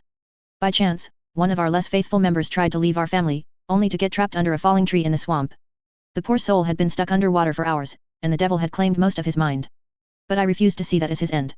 I gathered every member of our family together and I pastored as I'd never done before. Begone, Satan. I screamed. This here is a child of the Lord. He is not your puppet to control. Begone. For hours, we repeated those words and read scripture to help drive this evil out. And you know what happened, blessed mother and father? Not only did that man find his way back to the Lord, but his faith became far purer than us all. And so I learned my path. Not just as a father, but as a shepherd too. A child under the Lord, whose sole purpose was to guide our dying world back to the love of God. No one should ever be left alone. Month by month, year after year, my congregation grew. With each new member, another piece fell into place, and our love flourished as one. Not just for the power of the Lord, but for those within our community. We became stronger, and we learned to lean on each other for support. We are far too flawed of creatures for this gift. There is no greater proof than the endless derivations and versions that man had created about God's word over the millennium, and this too began to form divisions in our camp. So what was a simple pastor to do but carve out his own scripture, with my observations and love of God for a guide? Thus became the formation of the Holy Word. Humanity's best attempt to understand the beholding and that which came before. And it is here where I make another confession, for though I project myself as a learned man of God, I have never known full enlightenment like the prophets of old. I've only gotten as close as I could, as all men strive to do. No matter how close I came or how many rules I instilled, I could never escape sin for good. Such is the nature of this curse. Thus, I clung to the idea that we didn't have to defeat sin. That wasn't our job. We just had to outlast it. Stick to the faith, follow our rules, keep our heads down. If only we did as our Lord commanded, he would one day descend from the heavens in his purest form to finish what he had started. I believed this year after year, even when the proof was nowhere to be seen. It was all that kept me going. And then one day, just like that, it happened. Someone came to our camp. A heretic, mind you. He proclaimed that there was one still out there free from sin. A man by the name of Liam Fenix. He knew the location by heart. It was as if a fog had been removed from my vision for the first time in years. We were here to behold God's power, you see. Not merely witness it. To behold is to become beholden, and there is a debt that must be repaid. Just as the Lord had returned our minds to us, so must we return unto He. I dispatched some friars to all corners of the earth just to recruit others to our cause. Oh, you both were tough ones to reach. Even with such precise guidance, it took us months to make the pilgrimage over from our quaint bayou to that mountain of yours, and we lost so many of our congregation along the way. I even assumed you would treat our arrival with open arms, but you both responded to our honorable intentions with malice. This threw many into despair, but I never doubted for a second that we would find ourselves reunited. So I picked up the trail where we left off and journeyed west, following little more than dust tracks in the road. Yet again, I was right to keep the faith. Though we knew nothing of substance and had no leads to follow, we were rewarded in the end. Why? Because you reached out to us, Evelyn. You approached Brother Nathaniel, and through him, we had another direction to take. One more daunting to be certain, but there was that tiny sliver of hope to grasp onto, and that's all the Lord has ever needed to reach my heart. And yours as well, Evelyn. I really have you to thank for this, blessed mother. Not only did you lead us to our chosen one, but you made me see my own blindness for what it was. After so many years of never being challenged over my beliefs in the Lord, I thought there could be no other way. But you didn't treat me as some messiah beyond reproach. Why, you faced my hubris head on. It wasn't enough that you and I had faith to prove the convictions that I'd come to see. I needed hard evidence of God's power to show you his way. I needed results. I told you once before that all of us are willing to believe. The question has never been if we'll do it, but where it'll go. Will they cling to the words of the past, or will they accept a future still to come? You wanted miracles, blessed mother? I made sure that you beheld them as I had. I followed the wisdom of the Lord to the end, and through his power, they came. The unbeatable whore of Babylon was defeated, the heretics surrendered, and faith flourished like never before. Why, we have even shepherded just about every sinner on this half of the Mississippi beyond these walls, ready to witness this final end with us. And through this challenge, the end is nigh. The chosen one has returned to us, just as God hath ordained. Isn't this just an incredible sense? The Lord's holy word is no longer mere text trapped on a page, but something manifesting in front of our eyes. Only a few more steps remain to see God's power fully realized. And all of this, every last ounce of transition I've brought to this unholy land, I'd like to thank you for, blessed mother. You opened your heart to my congregation, you cleared the fog from my vision, and through this covenant, I have come to see just how much power God has given me. I can now do the Lord's work and finish what the beholding ushered in, all those years ago. I cannot thank you enough for this gift, blessed mother. Asterisk asterisk asterisk. The pair stood in place, Abraham's words still ringing out. Liam watched Evelyn from the corner of his vision, and though part of him wanted nothing more than to scold her for her role in this mess, he could not bring himself to do so, even internally. So that is why I must do what comes next, Abraham finished. Not for control or power or whatever nonsense you've come to believe, but because this world has been fractured without his love, and it is my duty to bring us all back together, united under one God. That is his will. And how do you plan to do that? Liam dared to ask. He smiled. And I heard a great voice out of the temple saying to the 7 angels, go your ways, and pour out vials of the wrath of God upon his vessel. Liam watched on in confusion, but Evelyn suddenly quaked. You can't. I don't understand, Liam said. The tears were in her eyes. He thinks that by pouring bowls infected with HBRS into Leah, her healthy body will purify the world. Her pupils quivered as the conclusion took root. He's going to hollow her. His heart skipped a beat, and Liam pounded the door anew. Let us out, you bloody psychopath. You don't know what you are doing. Still, you doubt his greatness. You shall see, Evelyn. You both shall watch when the skies split apart and the kingdom of heaven is reborn, how everything came together to reach this end. He laughed, fists clenched and eyes lost in delirium. We will behold this new age together. On that thought, Abraham marched off, beholders at his flank. Liam wiped the sweat from his brow and rushed around the room. There had to be some way out of this prison. Some direction for them to take. They couldn't leave their daughter in the hands of that madman. But Evelyn continued to stand in place. This is all my fault, she said, shivering. If I hadn't been so fucking careless, we wouldn't be in this mess. She wouldn't have her life at risk. All I'd had to do was stay put and be quiet. Liam grimaced. In truth, he had his own share of the blame for driving her away, leaving a void for someone like Abraham to fill behind. He hugged her. It's okay, love. We'll get her back. Maybe you know a way out. She blinked, tears running down her cheeks. A way out? You've been here for a while, yet? I'm sure you've got a trick up your sleeve, just like you always do. He smiled. You've always been better at this than me. Don't let anyone let you think otherwise. You're Evelyn Jones, the woman who always has a plan. The plan, she repeated. The fire grew again in her eyes. Shit, that's right. I got so wrapped up in seeing Leah again that I forgot. She ran to a corner, shoved a desk aside, and started ripping planks of wood away. Help me, Liam. There isn't much time. He complied, pulling the parts free. Within moments, a hole large enough for them to squeeze through had formed. She squirmed through. Liam followed. You knew this was here, he asked, squinting through the dust in the air. She scrambled forth. It was supposed to be here for the 3 of us. Fuck. I should have grabbed her when we had the chance. Now, where's she going to get brought? Somewhere else in Elysium? Maybe back to the sticks? There was talk of them setting up a new camp. How far away was that church you came from? Slow down, Evelyn. I can hardly keep up as is. You don't get it, Liam. We have to get to her before the shooting starts. I'm not letting our daughter get gunned down in the crossfire. Again, his chest tightened. Out of the bloody kettle and straight to the fire. Let me get this straight. You're telling me that you weren't captured by them? That this was all part of a plan? Evelyn dove through an opening and yanked him next. They were in a storage closet, with boxes scattered about. She dug through one and pulled out her Sig Sauer, then handed another over to him. Just trust me, Evelyn said before kicking open the door. The beholders are about to feel a world of hurt. Our job is just to get our daughter and get out of here before this whole place is torn down. They rushed down the hall, guns in hand. At least tell me whose plan this is. A gunshot rang as they rounded a bend. Liam glanced out a nearby window and had his question answered. An army of Reitsers had formed on the outer rim of this complex, all in different outfits. Some of them dressed as workers, others wearing the nicer garbs common from the merchants of Asphodel, more as the Styx as soldiers, and plenty of hunters in the mix, with their own elaborate wardrobes to match. It was as if the entirety of Pandemonium had organized together, all armed and ready to fight. And at the center of the mass, one stood apart from the rest, limping forth. A hand rested on a cane for support while the other gripped a rifle that still smoked from the warning shot it had given. A sheepskin jacket glistened above a pair of faded jeans, and a burgundy scarf trailed behind. Liam beamed. Defied the odds again, did you? Leah casually swapped the cane for a megaphone. Attention, beholders in Elysium, she shouted, her deep voice booming. From what I hear, your Messiah's whole shtick is that he got killed by his enemies, only to be reborn. Well, I'm still standing after what your lord tried, so what the fuck does that say about me? The crowd roared. Only going to say this once, assholes, she continued. You've invaded our home, you've brainwashed our friends, and now you've kidnapped the last living humans on this earth, all over some bullshit prophecy. We're coming in there to take what's ours, and anyone in the way is getting purged. No discussion, no negotiations. This is Lady Leah, the head huntress and whore of Babylon, over and fucking out. She pointed forth, and the Reitsers charged. B2, Chapter 36, The Path to the Light, 1. You know what I read recently? An eye for an eye leaves the whole world blind. To that asshole, I say this, claim your enemy's eyes before losing your own, and you'll be the last one left to see. Sounds like a fucking battle plan. Hades, some philosophical shit. 4 years after. Where are they? Leah asked. The beholder cleared his throat. Almighty, eternal God, Heavenly Father, comfort and strengthen this servant and save them through your G. Leah silenced him with a single swing, her machete cleaving through the neck.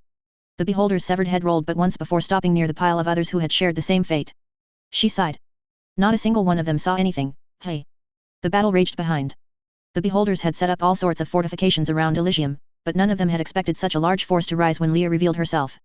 She'd started at the lodge and marched straight through Pandemonium, collecting anyone willing to take back their home. Now, it felt like the entire city was doing their part, from workers throwing Molotovs to hunters burning through their expensive armor-piercing rounds to bring any of these fuckers down. And Leah sat front and center, relaying orders through the radio, striking fear into the beholders when they saw their defeated enemy resurrected, and killing anyone who crossed her path. Half her body might still be on the fritz, but she could still shoot a rifle, and no one was sitting this fight out. One of the beholder Humvees rounded the bend, its minigun turret spinning into action. But before it could cross the yard, an RPG launched from a nearby apartment, striking the hood. The Humvee twisted against the concussive force and capsized. A mob rushed the downed inquisitors before they could escape. Leah smirked. Not even their trucks would stop this army. She studied Elysium, her companions behind. How we looking up there? We're making progress, Dwayne said, but the beholders have a lock on the main gates. They've got an M4 raining hell against anyone who enters the courtyard. Shit. What about the loading dock? Flamingo shrugged. The path is welded shut, Senora. We could concentrate explosives there. Leah considered the possibility. No, those doors are too thick. Even if we broke through, the catwalks give defenders a massive advantage. The entire area would be a killing field for whoever entered from the ground floor. Unless we work around this, we'd be throwing troops right into the meat grinder. Why not just hit them with missiles then? Dwayne asked. Elysium or not, so long as we have both Karen and Fran back in the mix, that'd be more than enough firepower. Can't. We've got allies in there, and that's too much collateral damage to be worth the chance. He scoffed. Why do you care about a couple humans? It isn't just them in there. Don't forget that this is their latest baptism factory. There's no telling just how many friendlies are trapped in there, or where the beholders place them. Still seems like an unnecessary risk for us. She met him in the eyes. You're half right, Dwayne. It is a risk, but one we have to take. Those people trapped in there are part of the city, same as you and me. We can't sacrifice our friends just to make the fight easier. That's what separates us from them. It has to be that way. More than that, Leah couldn't have it both ways. She couldn't allow so many to put everything on the line to bring her back, only to not do the same for them. Anyone who could still be saved deserved having that chance, and she'd be damned if a single crippled worker was left behind, all alone. No, that wouldn't happen on her watch. Dwayne watched the complex back. Though the ballistic mask kept his face as unreadable as ever, the slightest grumble in the back of his throat made it clear that he'd taken the sentiment to heart. Got any bright ideas then, boss? He asked. To break into Elysium on foot? You're talking about the fortress that Hades spent well over a decade building up against attacks like the one we're doing. Yeah, that place. She rubbed her scarf. Don't have any good ideas, but I sure have a couple bad ones. Suppose anything's better than standing here with our thumbs up our asses. Gather around then because I'm only going to explain this once. Leah ran through the plan from there, with the rest of her allies standing beside. The battle raged in the backdrop, but the Pandemonium troops were on a full offensive now, and not even the heavy-caliber mortars or armor-piercing rounds could slow them down for long. The beholders were soon on the retreat, slipping into Elysium where they stood the best chance. You're right, boss, Dwayne said when Leah finished. That is a stupid plan. It'll minimize casualties, she emphasized. Well, yet. Especially since you're the only one getting killed trying to sneak around that fortress all by yourself. Please, Senora, Flamingo pleaded. Let someone else take this assignment. We cannot lose you now. No. But there must be others who can do this too. She shook her head. I'm not about to bring child-sized Reetzers into this death trap with me. Whether we like it or not, I'm the only hunter thin enough to squeeze into that vent who also has the skills to see this through. She grinned. Besides, I've already died once before. Everyone else will just think it's another sleight of hand if I go down a second time. May even make me a martyr when the dust settles. She shrugged. So, what's there to lose? Worst comes to worst, you guys go with plan A and drop the hammer. Got it. The others begrudgingly accepted. Heavy machine gun fire began to target the primary Elysium batteries. Mortars and missiles flew in retaliation. What few Humvees remained under beholder control zipped around for the eastern front, where they still held the most robust defense. The recovered Pandemonium trucks barreled at their heels like sharks out for blood. Everyone in a cloak was forced into retreat, their allies laying down covering fire from the safety of their stolen bastion. And Leah limped forth with Flamingo and a squad of his best. Bullets clattered against their riot shields as they closed the distance, the El Dorado hunters interposing themselves between the shots and her. Some viscera burst free where the rounds cut through gaps in their wall, but they had chosen the path well. Only smaller automatic rifle rounds could hit them from this angle. The more powerful M4s were still concentrated near the main entrance. They reached the edge of Elysium and Flamingo and his crew launched grapples onto the roof. More bullets flew, but supplemented by Dwayne and his crews covering fire across the street, they could not land a killing blow. The hunters scaled the wall and disappeared onto the roof. But Leah had a different goal. With their enemies sufficiently distracted, she squeezed a small amount of plastic explosives against a steel-plated grate and planted a receiver. The grate snapped free with a pop. Had this been normal times, Leah would have been finished. An alarm would have gone off, guards would close in, and an entire army would bear down on this spot. But it helped that a fucking war was happening. A cavalcade of RPGs exploding and soldiers screaming over each other made for a nice distraction. Leah turned back to Dwayne and nodded, then set her timer. 10 minutes. She slipped into the air conditioner vent while the beholders continued to focus attacks on everywhere else but where she lay. It was a tight squeeze. Leah once again had to dislocate a shoulder to give her that extra bit of mobility as she wriggled through the vent, her small sack of supplies dangling behind. The metal chafed against her skin, and her weapons clattered every so often, but she forced herself to move at a quick, even pace. Time was of the essence, and every second counted. Too many lives depended on her seeing this phase through. A group of beholders rushed down the hall, their AR-15s awkward against their white-cloaked bodies. They pushed for the main entrance, a fervor in their gaze. Leah delicately unwound the screws to the vent behind, opened the grate, and slipped through. Before more reinforcements could pass by, she popped her shoulder back into its socket and drew her 1911. The oversized suppressor slipped on with ease. 8.5 minutes. Explosions rocked the walls and shouts weren't far behind, but Leah limped down the hallway with all the speed her weakened body could handle. Oh, how she wished this battle had been delayed another few weeks when she'd returned to full strength. She and Evelyn had agreed on as much when they first came together. But then Liam returned at the worst possible time, forcing them to accelerate their plan, and shit got cranked to 11 soon after. Abraham called an emergency meeting with his loyalists, no doubt ready to spring whatever trap he'd planned with that endless horde of hollows.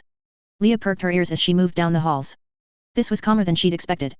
Only a few beholders crossed her path, and she was quick enough with the 1911. Her .45 ACP rounds pounced in near silence, the higher grain bullets exploding through undead heads with ease. She checked her timetable. 7 minutes. This was going faster than she'd expected. Interestingly, many beholders were dead along the way, and their friends were just as shocked as her. Had this been Liam and Evelyn alone? Workers revolting? Internal fighting? Couldn't say for sure. All Leah knew was someone was killing the beholders from within. This made the path forward far smoother than she could have anticipated.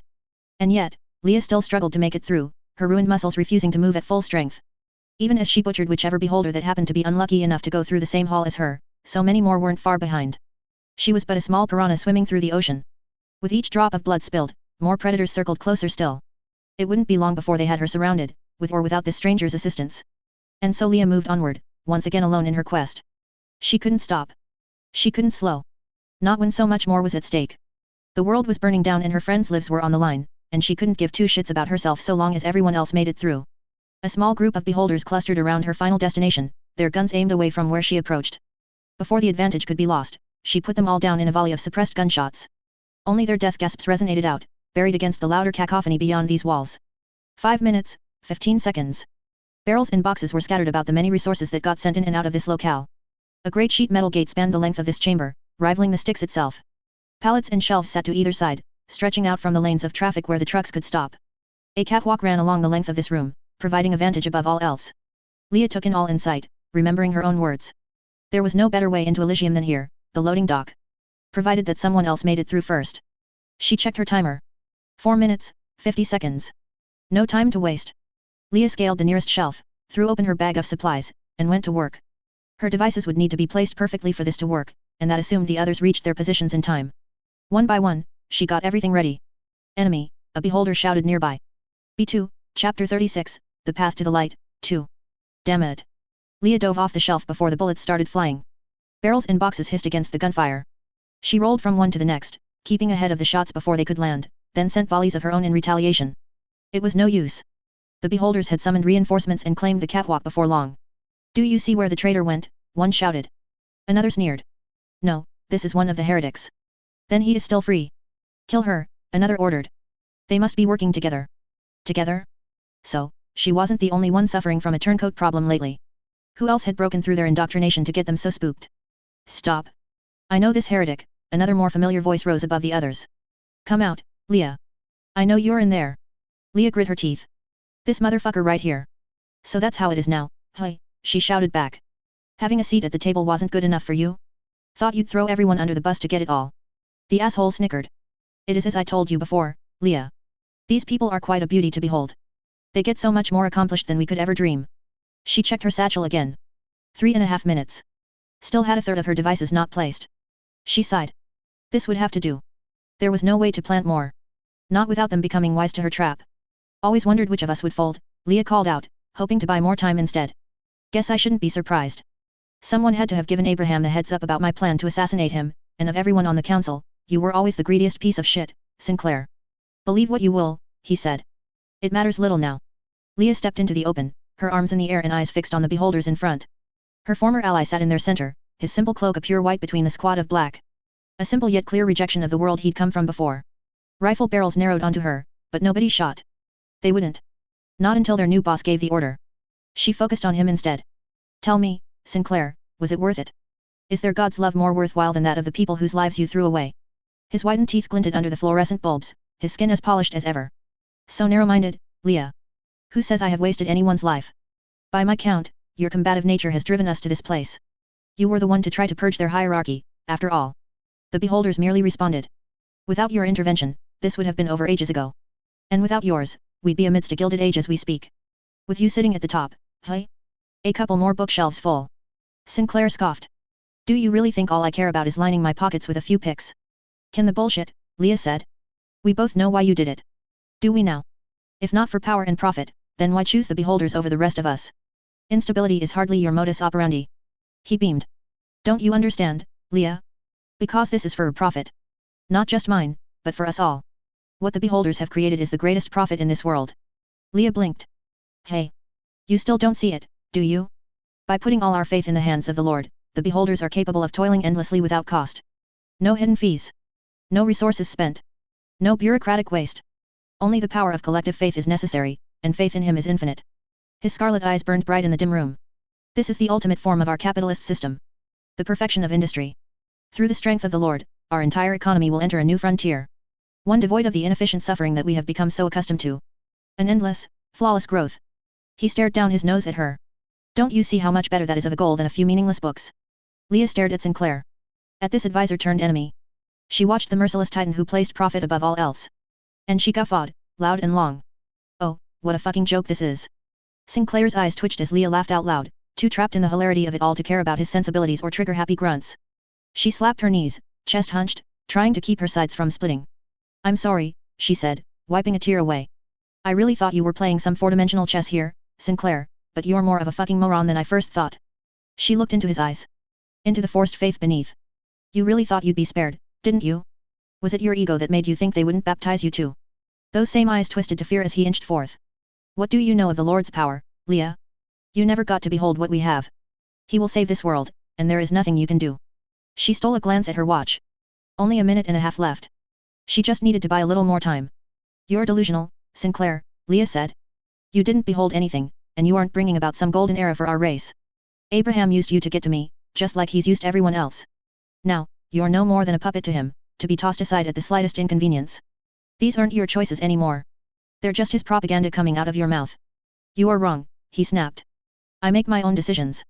No, they only were your decisions. The second they threw you into that pool, you lost your autonomy. I warned you that would happen, but you refused to listen. Too full of yourself to think that anyone else could ever tap into that mind of yours. Your understanding of beliefs is so rigid and fragile. Just because I have become a brother under God, that doesn't mean I've lost an ounce of who I am. How else do you think I anticipated this reunion? He gleamed, the frenzy at its peak. That is right. The others thought you would hide behind the rest of the heretics, but I knew you would find your way down to here. You could never put your fate in the hands of others. Your ego does not allow it. That is where you and I are different, Leah. Where I am willing to adapt to a changing world, you will always wallow in self-imposed ignorance. Why, this solo invasion of yours is the most predictable thing in the world. Kill the guards, open the door, and be the hero of the day. No one else but the almighty Leah could be assigned such a task. He beamed. That is your plan, no. Leah limped forth with a sigh. You know, had this been a few weeks back, you'd be right. Never did see any reason to trust anyone else. Not really. I always figured that the only way to guarantee my safety was by putting all my faith in the one person who never let me down. Me. I'd done it 1,000 times before, and I'd do it 1,000 times again. But then I got humbled by my own hubris, same as you. That landslide didn't just crush my bones. It broke my spirit. My soul. There I was, a completely powerless wreck who couldn't so much as take a shit without assistance. And you know what terrible thing happened to me, Sinclair? Nothing. If I learned anything from those long weeks paralyzed, it was how much of a fucking idiot I'd been. All my fears about betrayal by others were proven false. They still found it in them to save me, even after I spent a lifetime shunning the slightest helping hand. That is what makes our relationships different from what your beholder friends have manufactured. They've always viewed others as a tool to be leveraged or disposed of, no more than insignificant cogs to be replaced the second they step out of line. But we're different, Sinclair. True friends don't care how badly you fucked up. They always find it in our hearts to keep the door open. She smiled. To think that it took this travesty for me to see that. I guess you're right, in a way.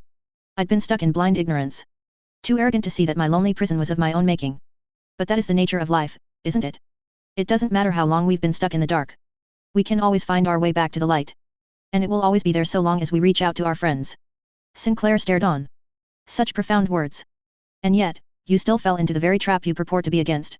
Where my allies stand by my side, you marched against our army, all alone. Oh, Sinclair. Leah raised her timer with a grin. 5 seconds remained. Who says I'm alone? She thrust her half-empty bag of plastic explosives forth.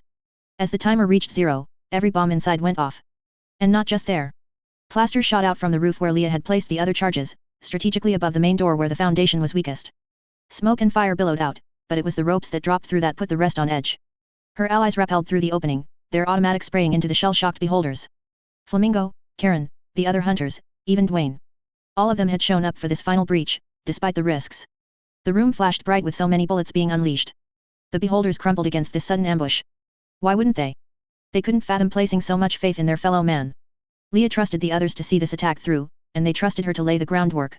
Not because of mutual self-interest or some collective faith in a higher power, but because they believed in the strength of each other alone. No more was needed to defeat this invading army. Only Sinclair remained when the dust cleared. He gaped, hands quaking after seeing the odds tilt so horrifically against him. Red beams narrowed onto him as the others kept aim. Leah closed in, her pistol back in hand. She beamed. You really shouldn't have let this conversation drag out so long, Sinclair. No one gets to monologue this hard without someone getting killed.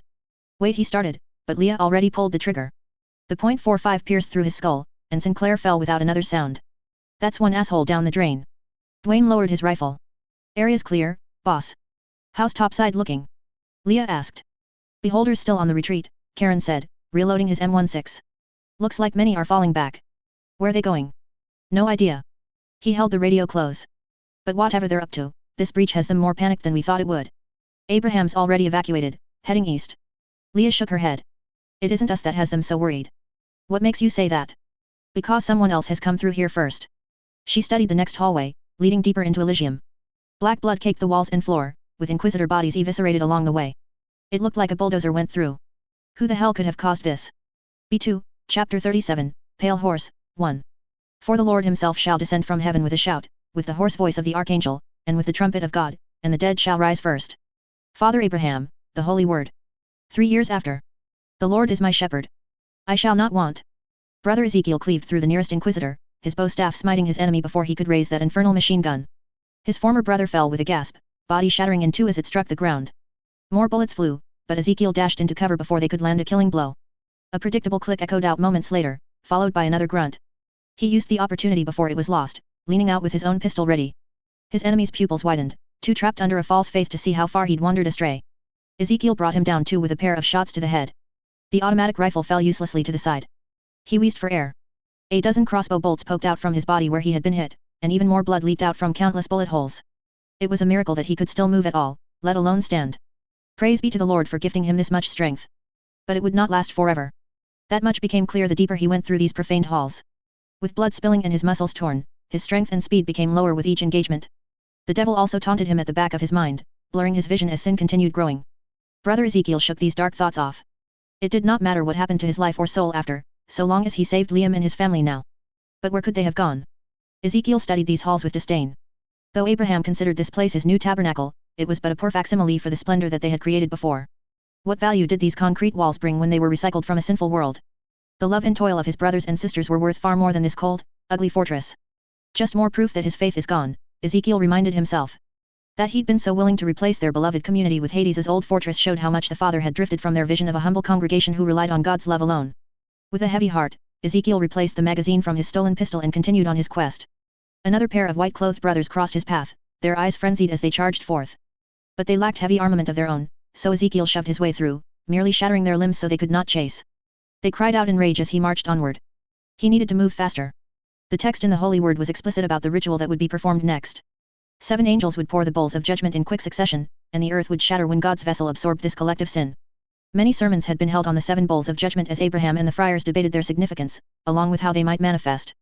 As Brother Ezekiel moved through these halls, one firm memory stood out amongst all the others, in which Abraham considered that God would guide their hands when the time was right, and 7 friars would stand in place of angels.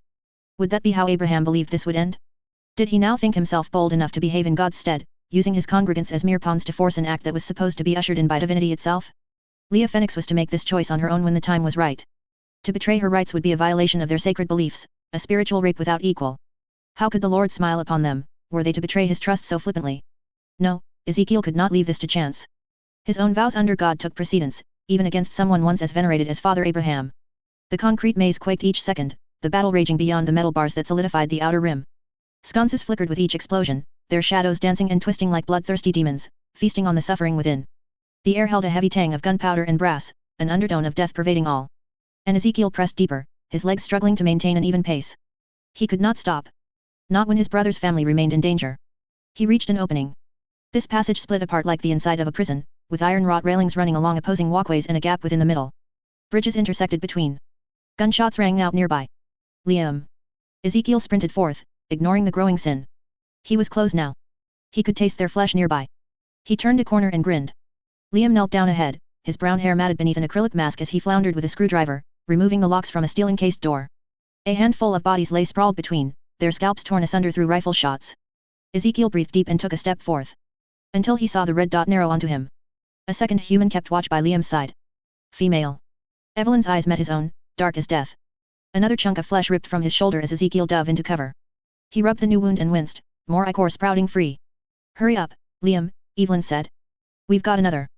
Liam. Ezekiel called out. Ezekiel, is that you? He responded. Yes, brother. His wife said something else, too mumbled to hear. Liam laughed. Apparently not. Hold your fire, love. This one's with us. Ezekiel stepped into the open, clutching his shoulder tight. Thank the Lord for his intervention. A split second later, that bullet would have claimed his head. Liam kept to his work, removing the screws in the door. Evelyn kept her weapon trained on Ezekiel.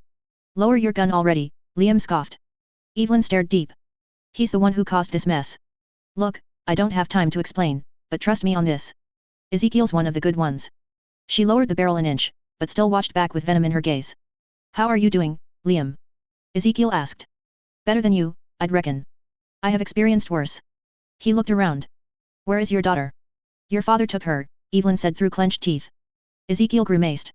He is my father no more. Not after the betrayal he's inflicted. He exhaled. Where did he go? I must put a stop to this. Through this door, Liam said. But we're worried about where he'd take her next. This hallway leads to the garage by the way Evelyn tells it, and Leah's troops have forced him into a retreat. His chest thumped in exhilaration. Your daughter has summoned angels already. He shook his head with a grin. No, the other Leah. So the head huntress still lives. Ezekiel considered that truth. Perhaps the Lord worked in more mysterious ways than he first assumed. Listen, mate, Liam said. We could really use your help. If you have any idea where Abraham would take her, please let us know. Where would he perform the 7 bowls ritual? Evelyn asked. Would he do it on the run? Elsewhere in the tabernacle? Another church? Back at his old camp? Where would he go if he was forced into a corner? I do not know, Ezekiel started, but then another idea came to mind. He tilted his head in thought. Perhaps. Yes, there would be no better place to see the steed performed than the closest he could get to heaven. The others paused. Liam turned his head and met him in the eyes. Ezekiel grit his teeth, recalling his scripture. And after I looked, and, behold, the temple of the tabernacle of the testimony in heaven was opened. Liam stared blankly, and Evelyn was the one to speak first. And I heard a great voice out of the temple saying to the 7 angles, Go out your ways, and pour the 7 bowls of the wrath of God upon the earth. She gasped. You don't think? That is correct. He would have no choice but to get as close as possible to see the prophecy fulfilled. A construction that rose to the glory of God. She nodded. Watchtower, then. Watchtower, indeed. Liam blinked. Where? Tallest skyscraper still standing in LA, Evelyn explained. The Reitzers only keep it in operation as an outpost because it gives them an unfettered view of the California basin. A temple sitting in heaven, with all the world's sinners watching on, Ezekiel emphasized. If the 7 bowls of judgment are to be poured, it would have to take place there. Liam groaned. So we just have to fight through an army of hollows to save our daughter. Just great. You are not alone, Liam. I will help you to see this end. The lock snapped off. Evelyn lurched into the opening, her rifle scanning for threats. No movement. Liam nodded, and Ezekiel inched forth, his bow staff in hand. Do not take a step further, another called from behind. A set of clicks reverberated as supporting troops unlocked the safeties on their machine guns. The others froze in place, but Ezekiel instinctively interposed himself between, arms spread wide. He knew that voice at once. Blessed Mother and Father, Brother Aaron continued. Why do you persist in fighting against our love? We wish for nothing but the best for you both. He sighed. And you, Ezekiel. Oh, how I wished the rumors were not true, yet here you are, abetting in this treachery. Ezekiel turned around and held his weapons tight. His opponent stood perhaps 20 paces away, his body clothed in brown, while a squad of 4 inquisitors sat to his side, all armed with AR-15s. He met them in the eye. This is none of your concern, Brother Aaron. Father Abraham has erred in taking Leah from her parents, and this violation will doom us all. His brother's lips twitched. Such heresy. Do you not hear your own vile words? They are the truth. We follow God. God doesn't follow us. The Father is not above this fact. He narrowed his gaze. Or have you strayed so far from our holy tenets that you are incapable of seeing them? From what I understand, you lead the Inquisitors now. His red eyes glinted as he watched them down his nose. The friars interpret the holy word which the Father has set out, so it is only natural that we determine where sin has occurred, especially now that our congregation has become so vast. Is this what drove you to commit such heresy? Do you lament over power lost? No, I care for nothing more than what I always have. The safety and love of our congregation. And yet, you kill your former brothers with ease. No one is above judgment. Not you. Not me. Not even Abraham. If you are to get between a parent and their child. If you wish to follow such an unholy path, he exhaled. Please, Aaron, I beg you. Do not allow this distorted version of the word to continue. There is still time to repent for your sin. Just as I have tried for myself. He humphed. Each word spoken only taints your soul further, Ezekiel. I have nothing to apologize for. The Lord is my shepherd, and I will follow his word to the ends of this earth. You, on the other hand. You are a proven heretic, and I will waste no further words against your sin. Ezekiel frowned. Very well then. I see that you cannot be reasoned with. I am sorry for what is to come, brother. He holstered his pistol and looked over his shoulder. Liam, Evelyn, you are to not move until the count of 5, starting on my signal. After which, go and find your daughter. What about you? Liam asked. I will stay behind and handle these adversaries. Evelyn squinted suspiciously. Why count to 5? He smirked. It will be over by then. B2, chapter 37, Pale Horse, 2. The others watched on, but Brother Ezekiel closed his eyes, letting the Lord speak through him. His body flexed from top to bottom, and he sensed every injury in that moment. From the base of his toes to the tips of his fingers. He could feel his essence and knew how to keep his body functional. Let us begin, he said, opening his eyes. Now. 1. Ezekiel launched forth, his legs closing the distance and staff ready for use. The Inquisitors tightened their hold around their weapons, slowly taking aim. 2. His enemies did not shoot. Not while the chosen ones were directly behind. To lay direct harm to either Liam or Evelyn was heresy, even with these stakes so high. God would never allow such sacrilegious violence against his vessel's parents. 3. It was at this moment that two facts became apparent for Aaron and his cohorts. The first was that they had chosen poorly in their strategy of using firearms to bring Ezekiel down, given the crossfire risk. The second fact was that their enemy moved faster than expected, and they could not react in time. Discovering these facts did little to prevent what was to come. 4. With a flip to the lower end of the staff for added reach, a single wide swing was all Ezekiel needed to cleave through two of the Inquisitors. The polished wood tore through their softened skulls. His grip slipped to the midsection, and momentum aided in his next attack, knocking the unholy rifle from Aaron's hands before he could open fire. 5. Still bearing their firearms, the remaining Inquisitors saw an opportunity created. Their barrels had followed Ezekiel's entire trajectory, and now that Liam and Evelyn were no longer directly to his flank, they no longer concerned themselves with collateral damage. But Ezekiel had planned for this as well, and when the gunfire came, he shifted Aaron in the way. Allied bullets pelted his lithe form, and Ezekiel pivoted into a finale, quickly drawing his pistol. A pair of shots concluded this vile business. The Inquisitors dropped in a puff of black mist that burst from their skulls. Ezekiel turned back and breathed deep, the Lord's strength fleeting from his limbs in a flash. Liam and Evelyn gaped. Go! Ezekiel ordered, but that was all he had time to say. Aaron had not taken the headshot as he first assumed. Ezekiel's body shuddered as a magazine emptied into his flesh. But Ezekiel floundered into Aaron before he could land a killing blow. The two grappled against each other. More blows came into his side, and his arm seized as Aaron dug his nails into exposed nerves. Ezekiel was thankfully the larger adversary and could use the power of his legs to his advantage. One twist of his knees, and his brother became locked in place. Aaron stared on, his eyes widened as the hold tightened. He reached again for that unholy rifle to save him. Ezekiel watched this motion with disdain. With the power of the Lord at his back, he delivered a headbutt, God's strength fortifying his own.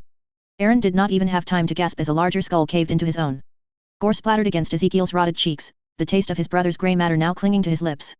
But then when Ezekiel looked back up, another rifle barrel pointed directly at his face, a black-colored silhouette raging behind. He tried to move, but found that his limbs had been spent on that final attack. Enough with this madness, Ezekiel. Brother Jericho hissed. You are not to move again. Ezekiel blinked through blurred vision and realized that more reinforcements had arrived.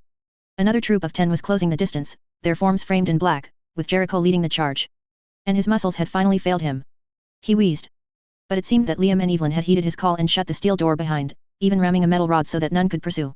Ezekiel grinned, knowing it would take much time before this barrier was breached again. The Inquisitors reached the door while Brother Jericho barked orders, desperate to overcome this obstacle. So it seems that your heresy ends here, Ezekiel, he said. Ezekiel coughed up blood. Kill me if you must, brothers. It changes nothing. Do not call us your brother. Jericho roared, eyes burning below his scarred brow. You are no longer under the Lord's grace. That is not for you to decide or anyone else. God loves all without equal, just as we must always do for each other. He looked to the rest. It is you who must repent, brothers. This path that the Father has brought us down is not one that will ever bring us to salvation. Look at how much death and violence it has wrought. Jericho sneered. Sin has corrupted your mind, Ezekiel. How can you say that the Lord forsakes us when we have accomplished so much? And what have we accomplished, Brother Jericho? We have swollen our ranks by a magnitude once deemed impossible. We have overthrown the unholy city and made it into one beloved by God. We have destroyed so many heretics, and soon, we will end this Armageddon and behold the Lord's greatness.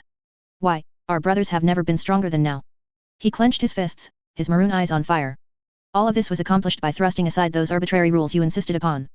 By the mere act of claiming heretical weapons as our own, our strength became compounded, and this treacherous world bent to the Lord's strength in a few short months alone. This is a false kingdom built upon a bedrock of sin, Brother Jericho.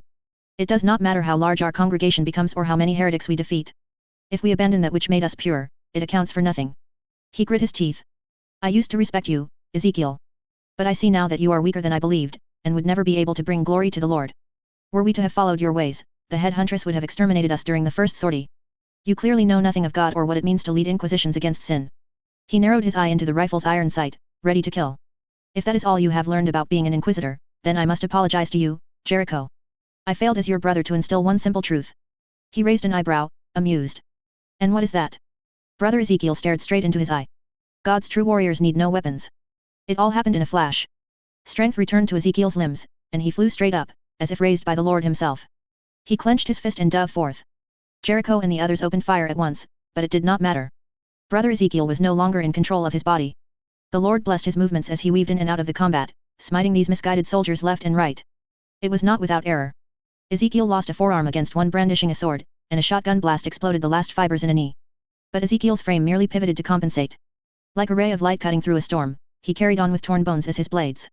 The Inquisitors dropped, their pathetic weapons useless against God's true power. Soon, only Jericho remained. He switched to melee before the end, swinging a machete that could cleave an ordinary man in two. But even this tool was not enough to stop the power coursing through Brother Ezekiel at this moment. As the machete sliced into his neck, God pushed him forth with all his might.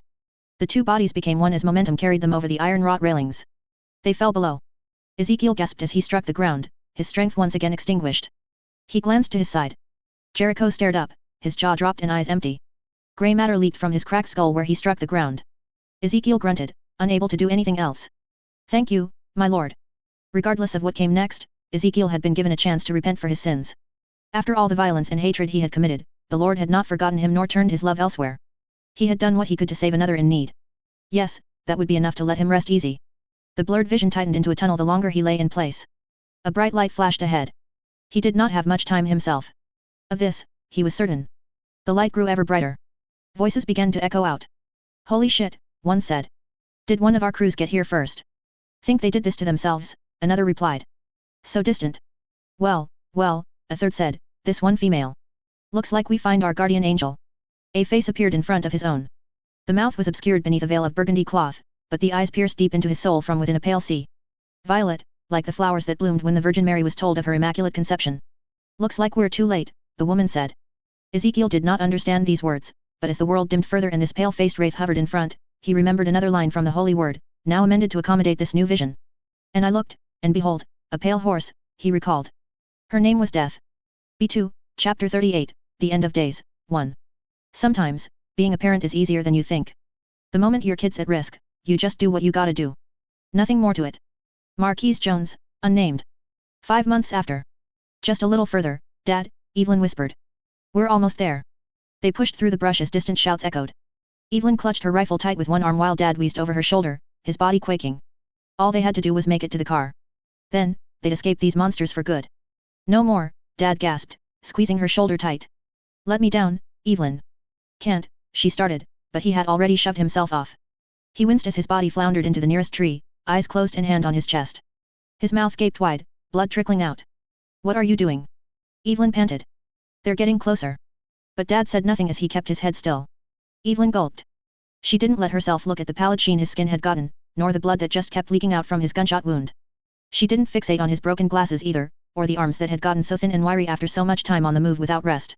"Dad, please," Evelyn said. "We have to keep moving. The jailers are getting closer." She shuddered, remembering what that group tried to do to her. He shook his head. "I can't do it no more. We're almost there. Come on. The RV can't be more than half a mile away." He sighed. "There's no RV, Evelyn." She recoiled. "What are you talking about? You said it was there last night." "That was before Rick lifted the keys from me. By now, that two-faced asshole's gotta be halfway to Canada." "I'm sorry. But it's just you and me out here." Evelyn gaped. "That can't be. How could that man have stolen their ride after what they did for him?" Another shout echoed, followed by a pair of gunshots. Evelyn cringed. Zeds were nearby too? Her wrists quaked. How could this have happened? They'd been doing so well until now. Dad had gotten that RV a month back, and they'd been going from town to town along country roads ever since, keeping a low profile. It was all going great until they happened upon that one man. Rick. The bastard was practically an inch away from death when they found them. Said he had a family. Said he just needed to get up the road to find them. What he didn't say was who they were with. A group who everyone called the jailers. Those guys were bad news. Captured all sorts of folks in the area, especially girls. Evelyn thought it was all talk until they came after Rick. They nabbed her trying to run away, but not before Dad promised he'd save her. And he did, too. Even after the things the jailers tried to make Evelyn do. Dad came into their compound and got everyone along the way. She truly thought it was over until her father kicked open the door to her cell with a hatred she'd never seen before. So many bodies. So many goddamn bodies. But the jailers got Dad too. They barely made it a mile out before he started stumbling from that wound to his chest, and now, he could hardly move at all. If the RV wasn't where they left it, then how the hell would they get out of this? I need you to go, Dad said. Evelyn nodded. Sure, Dad. Let's keep going. We're bound to find something. He shook his head again. No, I mean you. Not me. I'm done, girl. Her throat tightened. Don't say that. You're Marquise Jones. Ain't no scratch ever slowed you down before. Evelyn, look at me. Only then did he meet her in the eyes. She trembled at the sight. Since when did he get so weak and tired? I ain't gonna make it and you know it, he said. If you don't walk away right now, those men are gonna get you. But you'll die. Nothing to be done about that. Evelyn chewed her lips, unable to move. Ah, don't look like that, girl. His bloodied hand reached up and stroked her hair. I can't lose you, Then don't. He shifted his body with a groan and reached into his jacket. A small radio thing came out, and he placed it in her hands. What's this? Evelyn asked. Oh, just some stupid thoughts from your father. I recorded the whole thing in case something like this ever happened. Guess there's no use holding back now. He coughed again, more bodily fluids coming out. His eyes glazed over as he struggled to stay awake. Evelyn clutched the voice recorder with all her might. She couldn't do this. She couldn't run away. Not from Dad. He was the only one she had in this world. Please, Dad, she whimpered. Just get up and move. Do it for me. Just a little more. I won't make it without your help. You don't need me no more, Evelyn. You're stronger than you know. He blinked through tears. Promise me one more thing though. What? Promise that you'll find love out there, Evelyn. This world's become a cold, dark place, and it ain't ever going back to what it was before, but I'll still die the happiest man in this world so long as I know you'll be out there, living your life. You deserve to be loved. Don't let nobody ever try to take that away. How can I? Evelyn wanted to say. How could she ever find love in a world like this? Between the Zeds and the survivors and all those monsters on top, how could she ever find peace of mind again? Not when the only person she'd ever loved lay on the ground in front. But as Evelyn met her father in the eyes, he watched back with a confidence that rocked her to the core. He knew she'd find her way, even if she couldn't see it herself. Like a beam from the sun cutting through the eye of a hurricane, his love still reached out to her, and he cared nothing more than her own peace. Somehow, that brought her comfort. I will, Dad, Evelyn said, her voice cracking. I promise that no matter what, I'll find a way to make it work. He chuckled and looked into the sky above, that award-winning smile again plastered across his cheeks. Evelyn grinned back. But then 1 second went into the next, and Dad still stared onward without blinking. His chest stopped moving. It took everything to keep from screaming. Tears clogged her vision, rolling down her cheeks. She sobbed, her body shaking. Bushes rustled nearby. Shouts grew louder. Evelyn wrapped her fingers around the voice recorder tighter, knowing that she wouldn't have time to escape this fate. But still, Evelyn could not take her eyes off her father, locked in that perpetual smile. Even as the walls closed in and clouds blocked out the sun, she could not forget his final words or her promise to him. She wouldn't let this world beat her. Asterisk asterisk asterisk. Evelyn executed another beholder with cold indifference. Clear. Liam stepped forth. Think that's the last one, love. She grimaced. And still no sign of Leah. You heard Ezekiel. If the battle's gone this poorly for them, they'd have legged it straight to that watchtower place. We just need to find a truck and we can go after them. Still no sign of one either. They'd been wandering Elysium for what felt like hours, but after the Pandemonium troops invaded, every vehicle went on the retreat. And Abraham with them. What are we going to do? We need support. Just then, more gunshots rang out. Evelyn pivoted into position, her M4 trained to kill as she studied the narrow passage where they'd fled down. I hope that's Ezekiel. It wasn't, but the beholders did not come either. Leah rounded the bend, her burgundy scarf trailing behind her sheepskin jacket and jeans, fury in her gaze as she marched forth, her 1911 in hand. More hunters filed behind, all armed to the teeth. Evelyn lowered her rifle. Thank God. Well, well, Leah said, violet eyes beaming. Looks like you two made it all right. She drew close, and the two shook hands. Heard you got crushed under a mountain, Liam said before enveloping her in a giant bear hug. Knew you'd find a way out. Leah gasped. Yep, but you're not exactly helping right now. Do me a favor and let go before I break my ribs again. He complied. Can we save the reunion for later? Evelyn asked. Of course. What's the situation? Evelyn went on from there, explaining all that had happened. She went as quick as possible. Time was still of the essence. Leah nodded once finished. So you think they've gone to Watchtower? Way we figure it, nowhere else for them to go. So, you're gonna need a truck then. Several, and sooner rather than later. There's no telling how quickly they'll act now that Pandemonium is lost to them. Leah shrugged. Easy enough. Between the municipality's personal armament and the beholders fucking off, we've got more than enough to spare. Shouldn't be hard to close in on them with our full arsenal. One of her bodyguards grunted, his eyes placid beneath a ballistic helmet. We've got a problem, boss. Just heard from Karen on the radio. What is it now, Dwayne? Leah asked. The beholders detonated some charges on their way out. Took out a whole chunk of the sticks. The others hushed as the implication became apparent. Leah groaned. You aren't saying what I think you're saying, are you? I am, Dwayne said. We've got hollows pouring into Pandemonium. Lots and lots of hollows. Asterisk asterisk asterisk. A tsunami of desiccated corpses marched through the streets of Pandemonium, drawn by the gunfire and explosions. Those who remained all rushed to safety. Even though Reitzers were the superior fighters and had little to fear from simple bites, their problems compounded when so many hollows grouped together, especially with their conventional defenses so weakened by the ongoing battle. What should have been a simple extermination thus evolved into a citywide crisis as everyone fought against a third armada without end. Bullets and missiles were launched into this invading force, but for every hollow killed, 10 more were there to replace, clawing into anything with the slightest bit of sentience. Everyone who couldn't get to safety was swallowed by this army, with or without a cloak. And it was inside this grey sea where a convoy of armored trucks rolled through, spraying thousands of bullets from minigun turrets in a hopeless attempt to thin this horde out. Guns overheating, one of the drivers announced through the radio. Need covering fire. Still down here, another said. What's the hold up back there? Another gasped. Fucking beholders. Engines sputtering. We're losing horsepower. For fuck's sake, why won't this herd end? Too many fucking hollows, Leah muttered, leaning into the front of their armored truck and grabbing the radio for herself. Alright, here's how we're playing this, everyone. Trucks 1 and 2, shift to the left lane and slow down, then turn back between trucks 4 and 5. My truck will take the lead until we reach the drop point. They affirmed her command. She turned to Dwayne. Hook due south once we reach the next block. That's our clearest shot to head them off. He saluted, one hand still on the wheel. Roger, boss. Where you going, Leah? Liam asked as she clambered to the back again. What do you think? To clear the way. She tapped her hunter ally on the shoulder from his seat on the roof-mounted turret. In a flash, their positions swapped, with her on the .30 calories Gatling gun, and him manning a grenade launcher below. The forward trucks parted ways, leaving room for theirs to drive through. Dwayne kept an even pace as Leah yanked the electric rotor online.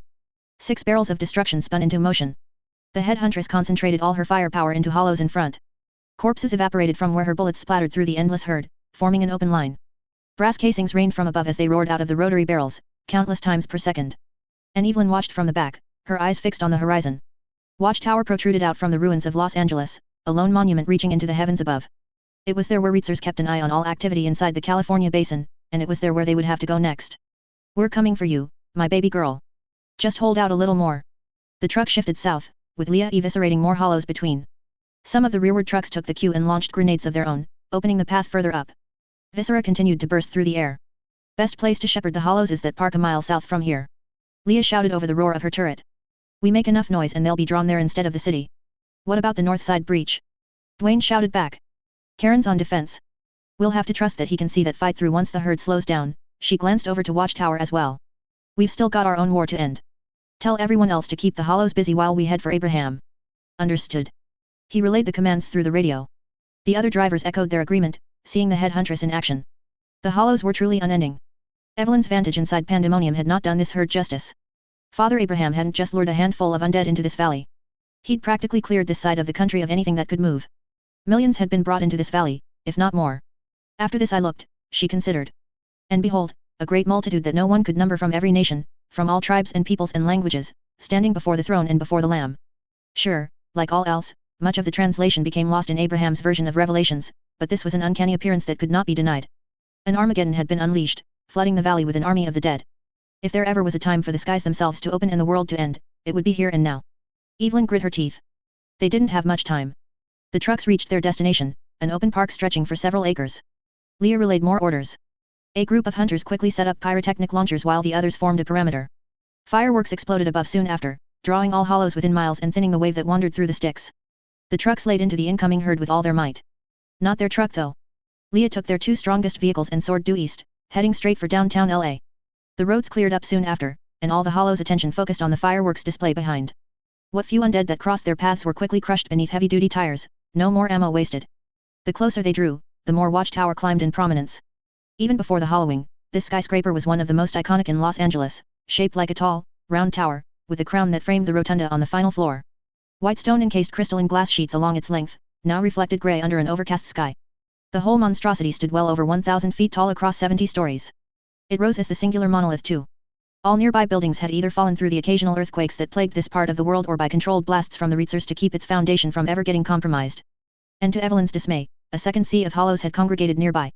As their truck came in range, she heard passionate hymns of the holy word recited from where speakers had been affixed to the first floor's windows. He's been planning this for weeks, she realized. The goal was always to bring Leah here and perform this ritual the second he got his hands on her. She winced, once again the fool for not seeing this coming.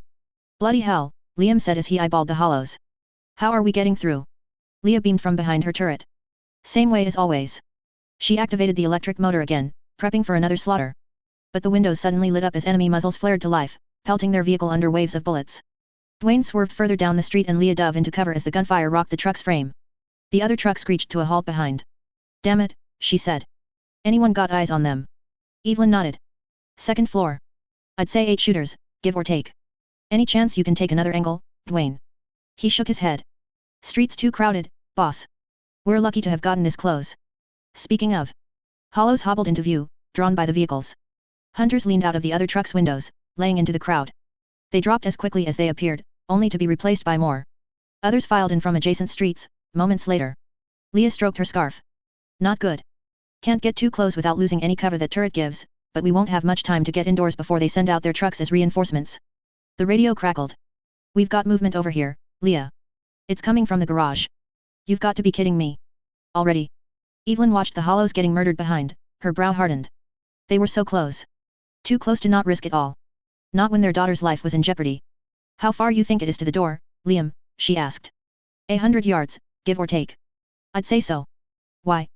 Who do you think are the two fastest sprinters in the world right now? It took a moment to catch the implication. You can't be serious. You want us to go in there alone?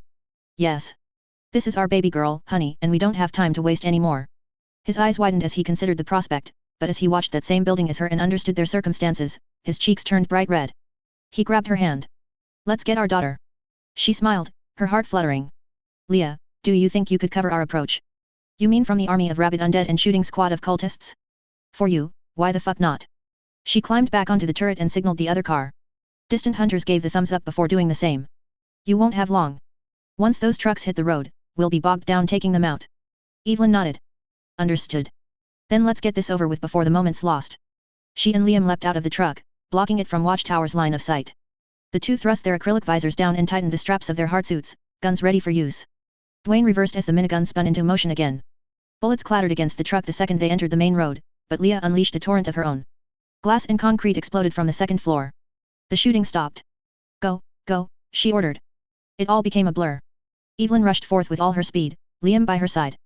Between Leah on the minigun and a dozen hunters in support, a wedge formed in the hollow's ranks. The beholders were just as powerless. The second any shadow appeared along the rim of the second floor, Leah redirected, honing in on their enemies with mechanical precision. Like Moses parting the Red Sea, they were protected the whole way through.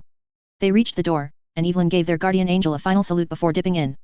Liam lunged through a second later, and Leah's truck drove off, ready to engage their next enemy. Then they were alone. The pair quickly reached into their rucksacks and drew respirators.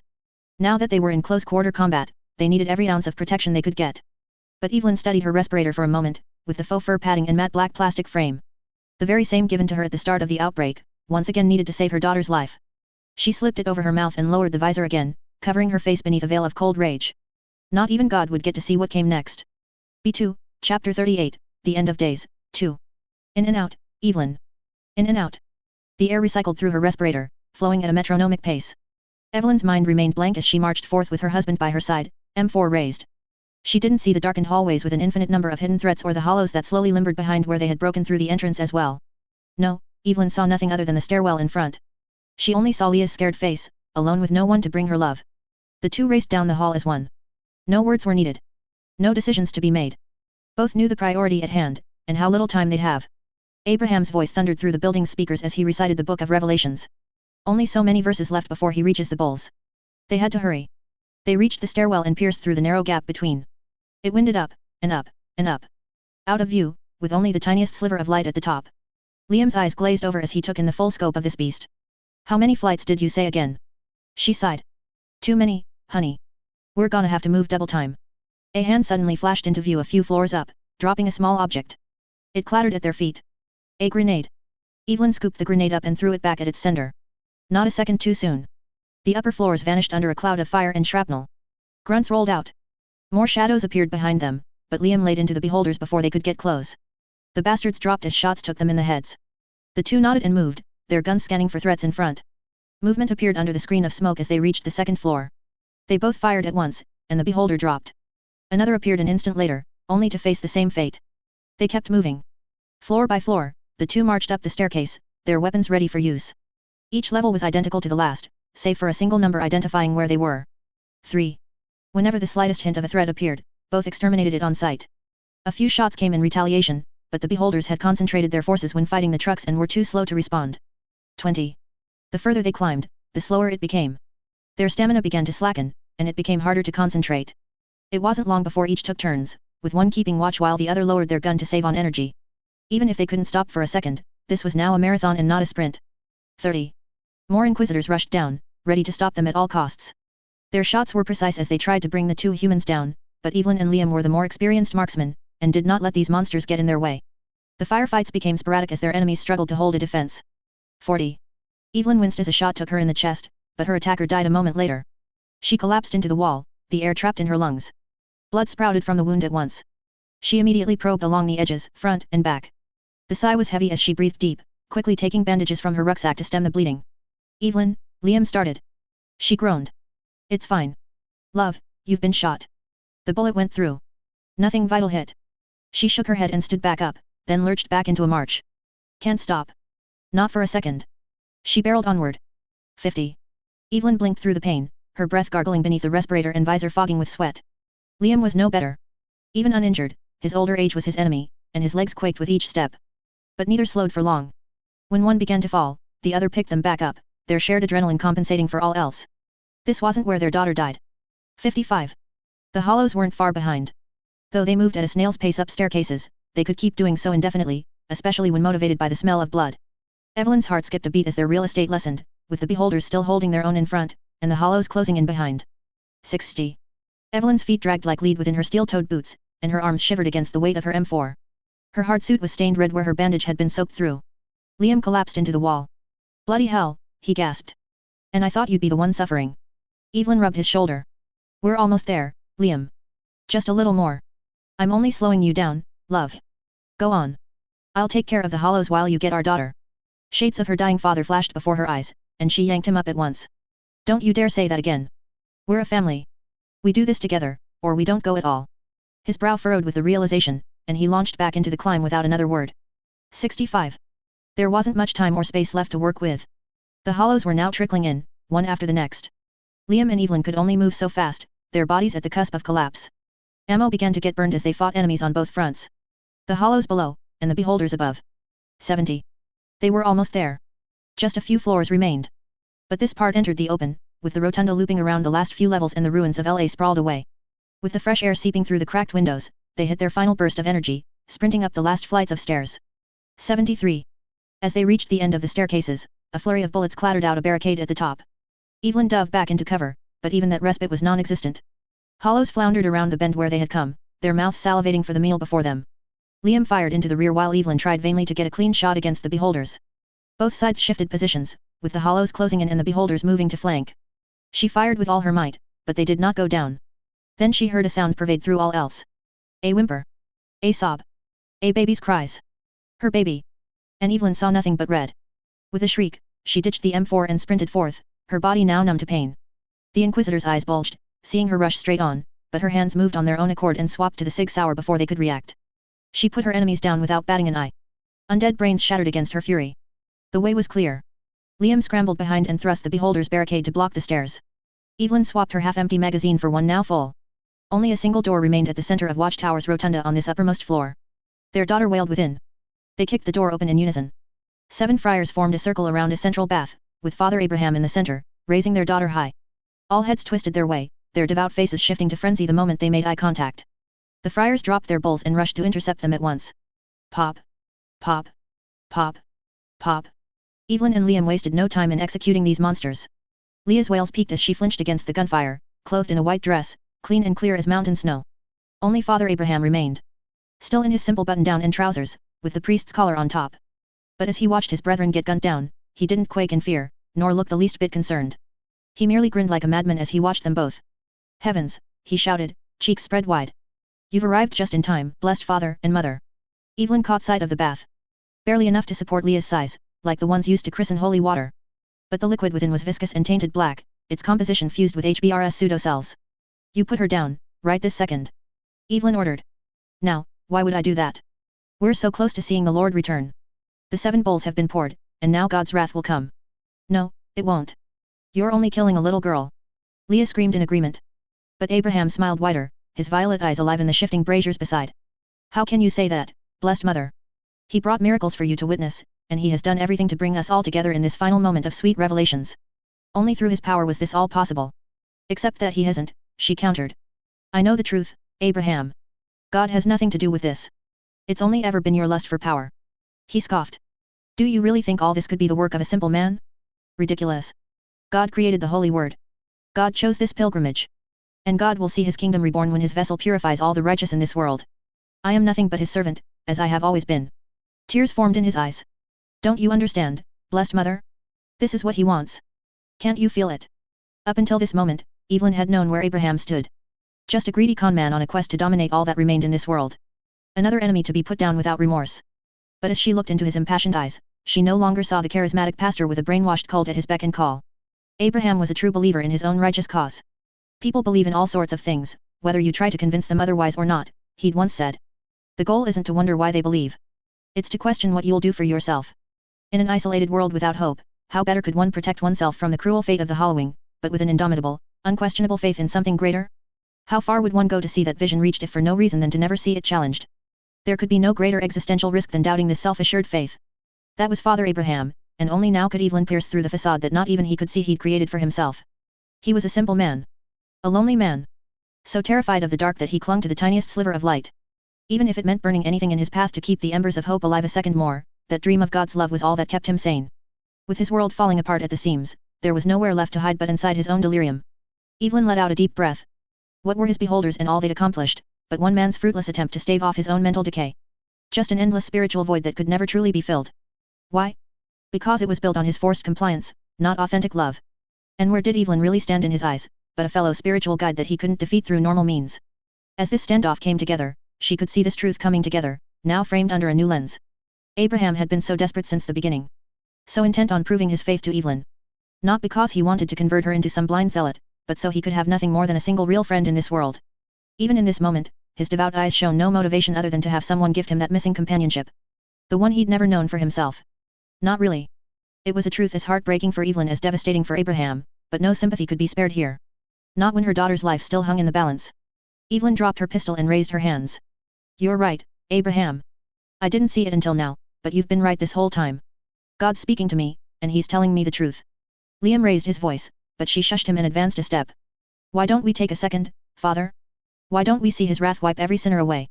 Together. Leah wriggled in his arms, but tears flowed down Abraham's cheeks.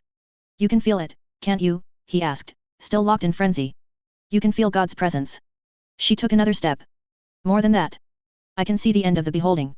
Just like you said, it's all so very close now. The air escaped from his throat, somewhere between a gasp and a chuckle, his mind drunk on his fantasy. The Lord's fury will finally burn all this vile sin away. It will, Evelyn agreed, her fingers slithering to the small of her back, where she kept her combat knife. All you have to do is embrace God's love. Only then did he realize what was about to come. He flinched as Evelyn drew her combat knife, but reacted too slowly. She'd already hurled the blade forth. It spun thrice before landing in his eye. The other curled back, and he fell without another word. But so did Leah. She screeched as her tiny form struck the concrete floor beside the bath. Evelyn darted forth and wrapped her arms around tight, and Liam did the same a moment later. It's okay, Leah, she sobbed. Don't cry. We got you, love, Liam agreed, ripping off his gloves to get a better grip on her. Mommy and Daddy's here, and we'll never leave you again. Leah cried, and the tears flowed down Evelyn's cheeks. But where her daughter wailed in pain, her tears came from happiness. She'd witnessed a true miracle and not some sleight of hand. Even at the end of all that had ever been, her family had been brought back together. And no one could take away that love. B2, Epilogue. Despite all evidence to the contrary, one inexorable fact still gives me hope. As long as we can communicate with one another, we'll never be alone. Not even in this dire form. Mother, notes on HBRS 15.21. 3 years after. A new sun set. Liam watched its slow descent from his favored spot in Elysium, his legs dangling over the scorch marks that he'd never quite been able to remove. The Reitzers continued to buzz about as they toiled away on these latest repairs a few floors down. So many more had been made these past months as pandemonium healed from the wounds that had nearly destroyed it entirely. He sighed, remembering all who had been lost in that fight. Liam took off his work gloves and guzzled bottled water. This had been a long day as well, and it pained him to see how little he could do to repay the generosity his hosts had given them. Taking another break, hey. Leah called out from behind. And here I thought you wanted to clear your debt. Liam glanced over his shoulder. His old friend still leaned against her cane, an awkward sight for one so proud. He frowned. Not all of us get to work without sleep. I'll have you know that I managed to clean this entire floor by myself. That's only because half the city still looks at your family like gods, she countered, while the other half thinks the same for me. And I keep telling them, it's fine. Just need some gloves and a mask, and the risk is minimal. Well, it'll be nothing soon enough. How's Evelyn doing? Still recovering. Stein thinks she'll be good to go in a week. He grinned. Why? You evicting us out so soon? No reason for you to stay. Cheyenne's up and running again, and your second kid is free from the womb. Liam rolled his eyes. His name is Marquise. If you're going to be his godmother, you'd best get used to saying it. She grunted. I swear, Liam. You're taking this joke too far. Why do you think it's a joke? You agreed, didn't you? It's called sarcasm, asshole. How the hell am I supposed to do shit for your son from 1,000 miles away? He leaned back, embracing the last light of day. Just come over here and enjoy the sunset, Leah. Will you? She sighed deeply. The clatter of her cane resonated moments later as she closed in, a sharp and pronounced tap against the concrete foundation. Leah plopped next to him, watching the same horizon. Not a bad view. Starting to see why you spend so much time up here. Well, might as well get used to it. He turned over and grinned. We'll be staying a while longer. She raised an eyebrow. Hey. Stein is worried about Marquise's health. He came a bit early, after all. So, all the more reason to get him out of the city filled with infectious cannibals, right? That's one way of viewing it. Another is that we'll never be able to handle his medical needs better than here. Until he's at full strength, any travel is ill-advised. Leah scoffed. Good luck talking Evelyn into that one. But Liam only chuckled. She's the one who insisted on it, and not before getting the council's approval either. I'm afraid you've been outvoted on this one, love. Her eyes widened. You're serious, aren't you? Obviously, it won't be permanent. Good ole Chantal can barely keep track of my rebellious daughter now that she's learned to walk, and I'm sure she'll only get worse from here. She definitely takes after her namesake, and she damn well knows it. But we've also got other concerns, and it would be derelict of our duties to not see them through. He met her in the eyes. How are you doing, Leah? Good. Come on, it's just the two of us here. You don't have to hide from me. She averted her gaze. I don't know what you're talking about, Liam. He frowned. Even after all those surgeries and experimentation, you've still got that limp. Stein insists that he's only a few steps away, but he's been saying that for months. There's no telling how much longer it'll take. If he can even bring you back to your former strength. And that comes before your hollowing. We all know how much you lost in that attack. Having someone as versed with the city's rules as Evelyn can only make it easier to get you back on track before anyone questions your faculties. I'll be fine. She grunted. I don't need your pity or your help. This is neither. That's so? Then what is it? Just some good company. He stared off into the dwindling sunset. We both know you wouldn't accept anything more, anyway. Leah said nothing, her violet eyes downcast. Don't forget what we've learned through this mess, Liam continued. We're never alone so long as we have each other. You're no exception, Leah, no matter what you might think. You owe it to yourself to let us stick around and be here for you. Only for a bit more. We all love you too. She curled her fingers into her palms. Her arms twitched. Liam patted her shoulder. Come now, don't be like that, love. It's not like I'm offering to put down the next worker revolution by myself. All I've told you is that you'll get to enjoy our company for longer than you thought. That isn't the worst thing, is it? She started before trailing off, her voice soft and vulnerable. I don't know what to say right now. Don't say anything then. The two sat in silence from there, watching as the sun dipped ever lower. Long rays of crimson and copper spread out from the horizon, shrouding their world in a different shade. There was no telling what would come next as their world darkened further, but they need not concern themselves for now. Without thinking it through, their fingers entwined a beat, and then they were holding each other's hands. Her staunch coldness mingled with his boundless warmth. Their eyes met soon after in the last light of day, with Liam's living, brown eyes staring deep into Leah's masquerade, lilac own. No words were needed. Not when they were together like this. And then they both broke free in laughter, relishing the moment of sheer stupidity that their platonic relationship had manifested. What else were friends for anyway, if not a good laugh?